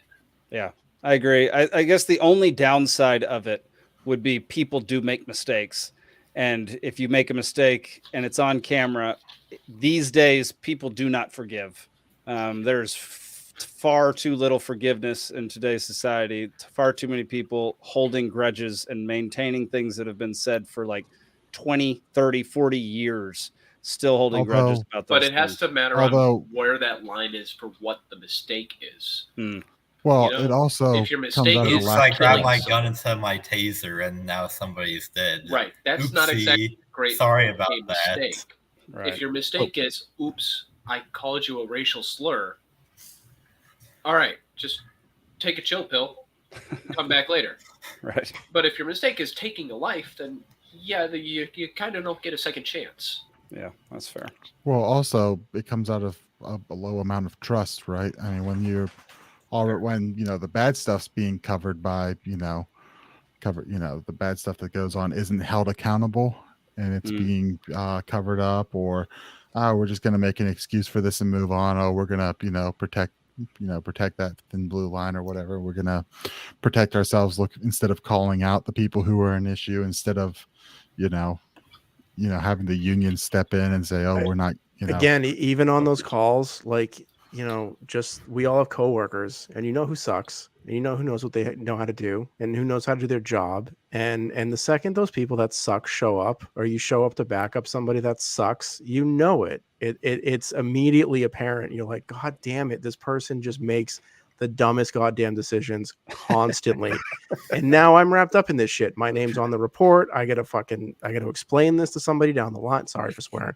I got to explain this down the line. You know what I mean? And this is the way it works. And it works like everybody else's job. The power structure is there. Like, there's other components to it. And I'll totally agree with that. But the interpersonal dynamics within the workplace, they're all there. So, I felt you see that so much. Yeah, like you see some of these stops where, like, like Nick, like what you said, you can't just be the news likes to show the bad stuff because it gets views, and that's what they do, right? But if you do go find videos where like there are videos out there of police officers stopping the bad cop from continuing to interrogate somebody, or they're like, what is this traffic stop? This is horseshit. Like, what are we doing here? Let them go. There's nothing going on here. I mean, it happens on the EMS side. Oh, this person's acting crazy. They need to go to the hospital. And you talk to them and you're like, well, they're kind of just crazy, like all the time. Okay. So like, it's just Tuesday for them. Like, this isn't an event. They just kind of need to not bother people in public right now. So there's a whole wide range of this stuff that goes on that you see from that side of it. But these guys know when someone shows up for sure. Like, this person is always a problem, or they're headstrong in the station, or, you know, this stuff is, it's not lost on the guys there or the people there either. I dig it. Well, yeah, I don't have too many more things to show, but I do have some really, really great news. Dadgummit, I stopped sharing my screen like an idiot. Some great news coming out of the pharmaceutical industry. Yeah, let's watch this little clip. Huge news. This is huge, you guys. What? Pfizer purchased a rival company called Arena Pharmaceuticals for $6.7 billion. And what they do is they have drug products that treat immunoinflammatory diseases from injury. So Pfizer, who's giving the injuries, are now going to be the solution. It's the fox watching the hen house. Like, come on. This is, what is it, problem, reaction, solution? But now they're in charge of it all. They're in control of it all. Can I please tell you this huge? So, Play both sides, you always win. so great news, y'all. We now have a solution for all the vaccine injuries, COVID injuries, and it's owned by the same that's people what they're who saying. Are we allowed to say the phrase vaccine injury now? I don't give a crap. We're going to. This episode brought to you I'm by. pretty sure that we're in the U.S. and you can say whatever the fuck you want. Not on YouTube. Oh, this is a YouTube thing. Oh, it's a multi-platform thing, but we have multiple strikes on YouTube. We will definitely be getting. I will censor I feel myself. like there was one time several months ago that I was talking about vaccine injuries and you motioned me to cut it out. But, Well, that's the thing with their like policies and crap. They change over time. You never know exactly what's going to happen and what you're going to get banned for. And so stuff that we were getting banned for a year ago is not stuff that we're going to get banned for today. And Got to know the climate. Yep. And so we just take risks. And I will it say, is what it is. the streaming quality is fantastic. Yeah, it ain't bad. Anyway, I mean, the mere fact that they now own basically a treatment for vaccine injuries and COVID injuries is just laughable at this point. I don't even know what to say about it. What else would I you mean, expect in this world? I mean, if I were them, I would. Like, I'm going to create something that causes problems while I'm also going to own the company that's making the solution to those problems. Why wouldn't you? Vertical integration. Isn't that what it called? Yeah. Well, in a normally functioning market, even in a market monopoly, you would not make any money from this because if you were causing people injury with the initial vaccine, you could get sued and you'd have to pay them. And so even if you did then come up with a cure, probably all the money from that would get siphoned away from lawsuits. But because we don't live in a perfectly free market, they can sell the vaccine and it doesn't matter if it injures 0 people or 1 million people. Nobody can sue them because of government protection. And then they can make even more money off of selling you the solution to a problem that they have no accountability for whatsoever. Gosh, that was the best summary of that. I mean, that's it. I was sitting there at the beginning of it. I'm like, government protections. And then you got to it and I was like, you son of a bitch. Yeah, we don't even need to keep going from there. I actually do have some pretty decent news that isn't sarcastic. The House Financial Services Committee passes a bill to ban the Federal Reserve from creating a central bank digital currency.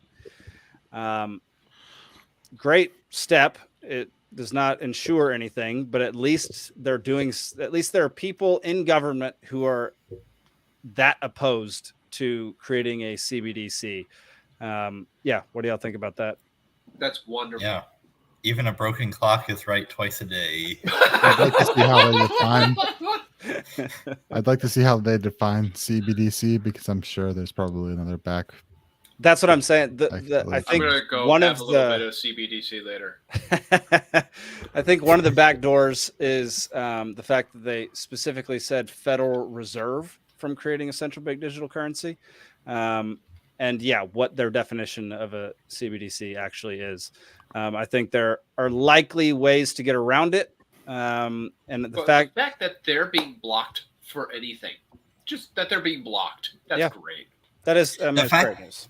The fact that the issue of CBDCs has caught the public consciousness to the extent that it has, like, had you asked me, like, is it possible to make people care about this? I'd be like, no, this is way too wonkish. People will never care because they can't understand. But, like, you will hear average Republicans now talking about, like, the evils of central bank digital currencies. It's like, wow, I think that this is an important moment, just because people are aware of what the real issues are in a way that I would not have expected. Dude, that is 100% correct. Trying to talk to normal people about economics is the most frustrating thing that I've ever done in my entire life. And I do it repeatedly every day with basically everyone that I meet. And you just see their eyes glaze over. They don't care what you're talking about. And so the fact that people are actually paying attention to what might be the most important thing with the currency at this moment is a huge positive sign for me. I love it. Yeah. I mean, we've never had a chance as a society to really learn under proper circumstances how our economy works. So we're all just fumbling through it as adults. But You mean the public education system is failing us somehow? look, I didn't want to say it because I didn't want to get into it, because that's a whole thing. And I will tirade us for another 3 hours. I swear to holy God. We get on the public education system, I'll just keep going. So we'll save it for another time because I would love to. Yeah. But yes. We'll be talking Essentially, about that at yes. some point for sure. Yeah. I think we're going to try to get Connor Boyack on the Free Georgia podcast soon. They reached out. Oh, heck yeah. And he is Sweet. awesome. He is great on every issue. Do you know the Tuttle Twins, Chris? I do not. Go check out some of the Tuttle Twins books. Okay. You'll freaking love them. They're kids' books. They're for children. And they're wonderful. So he's the creator of that, and he's I gonna think come they on. do cartoons now or something too. Yeah, I think they just started launching cartoons with who's the company? Angel Studios, the company that made the child trafficking movie. Angel this past summer. Studios. Yes, they did Wing Feather Saga, Yeah, they did Wing Feather Saga, which was flippin' brilliant. Yeah, that's what I heard. I haven't watched it, but I did watch. Dadgummit, what was the name of that movie?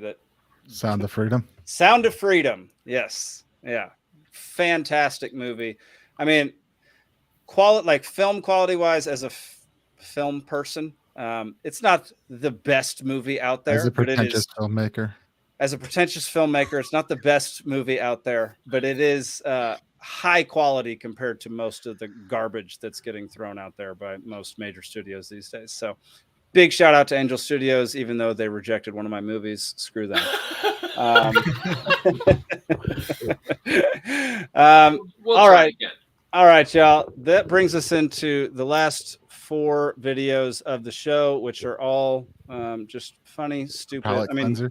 They're just a palate cleanser. I like to end on some funny things. A lemon sorbet for the mind. There we go. There we go. Here we go. This is an interaction between a son and his dad. Here you go. You really just took the golf cart around the block? Yeah, sometimes it's easier to ask for forgiveness and permission. Who told you that? Who told you that? No, that doesn't apply to you. That's not true. Dad, can I take the golf cart around the block? Absolutely not. Okay, then I wouldn't be able to take the same golf cart around the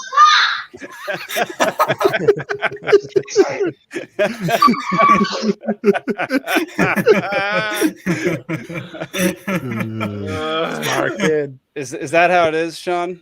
the only one here who has the Oh my older god. kid.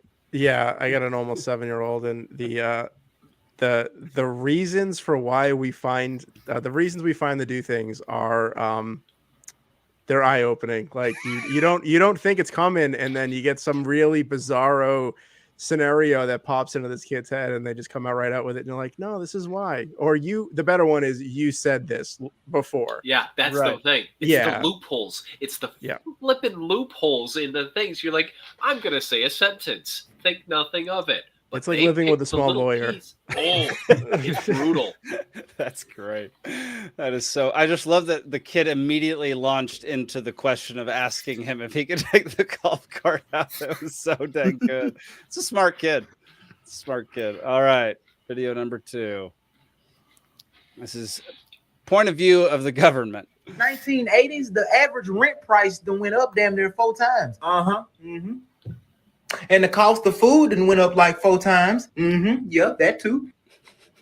And the cost of every fucking object you could buy with money has also went up 4 times. Yeah, quadruple. That was the plan. And you see, that's fine and all, but you know, the amount of money that we get paid to pay for all that shit ain't went up that much. Yeah, I know that was the goal the whole time. But why, bitch? Because we figured out 50 years ago that if we just build our great lives today on the back of the future generations, then we'll be dead or damn near finna die before we have to pay for any of this shit. And y'all just fix it. What the fuck?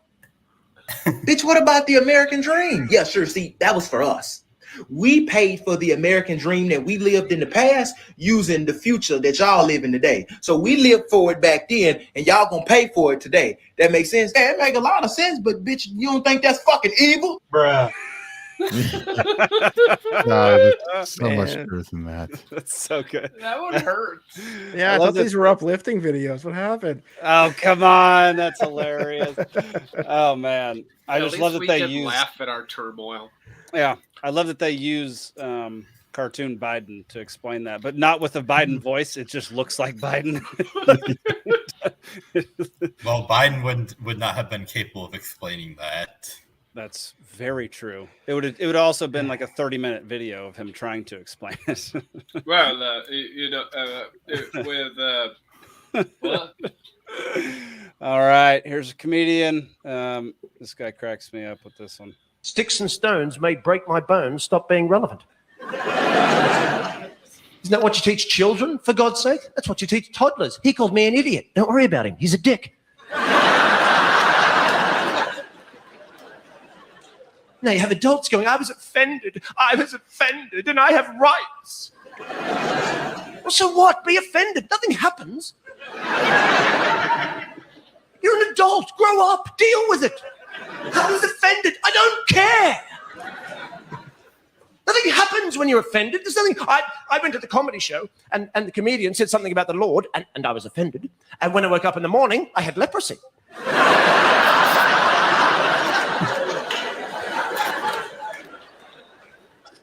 Nothing happens. I want to live in democracy, but I never want to be offended again. Well, you're an idiot. I mean, it sticks. So true, so relevant today. It really is. Yeah, freaking love that one. You don't have the right to not be offended. Correct. I think people get so confused over what a human right is, and I think that's All one of rights the are biggest. property rights. What's that, Zane? All rights are property rights. There we go. There we go. Yeah, It's I free think health care and houses and food or something. That's what I keep hearing from.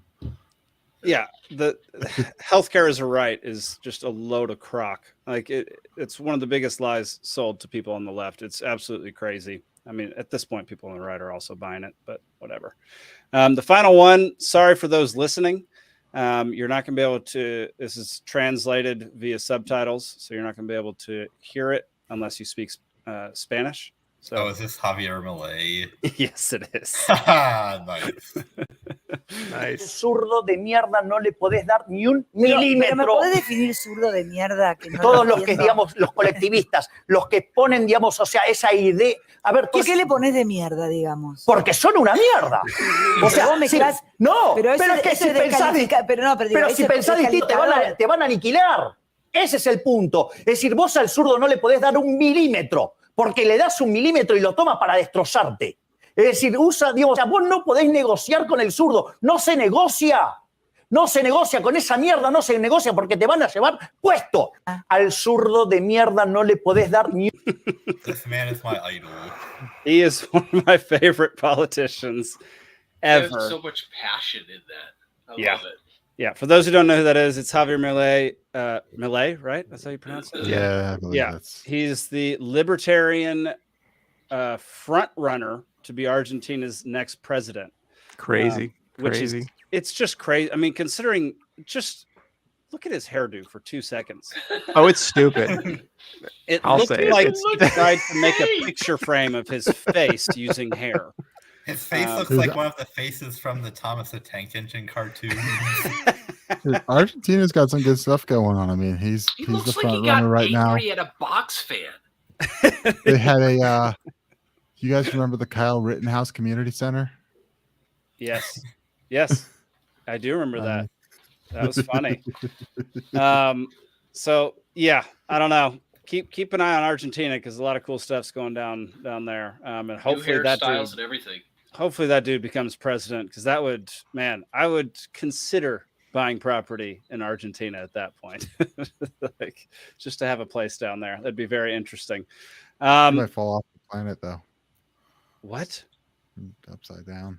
Oh my gosh. We're not doing the flat earth crap right now. Look, No, I said you'd be upside down. It's round. Oh, that's round. My bad. What, Chris? That only happens once every 24 hours as it rotates. When you're upside down, that's why you're sleeping so that you don't fall. If you're standing up, you fall off it. Right. All right. Well, Sean, Chris, thank y'all for joining us tonight. Really appreciate y'all dropping Thank you so much for having me on tonight. Absolutely. So anybody who's still watching, next week is another very lengthy discussion. This time it will be about the Las Vegas shooting. We're doing a deep dive.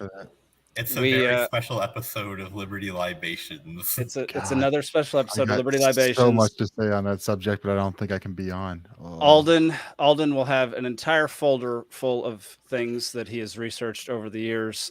Stephen will be back, and he has very similar folders. So it will be a very interesting episode.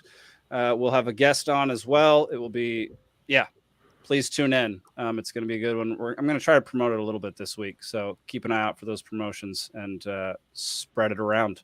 Other than that, any questions about Libertarian Party, go to lp.org. Libertarian Party of Georgia, go to lpgeorgia.com.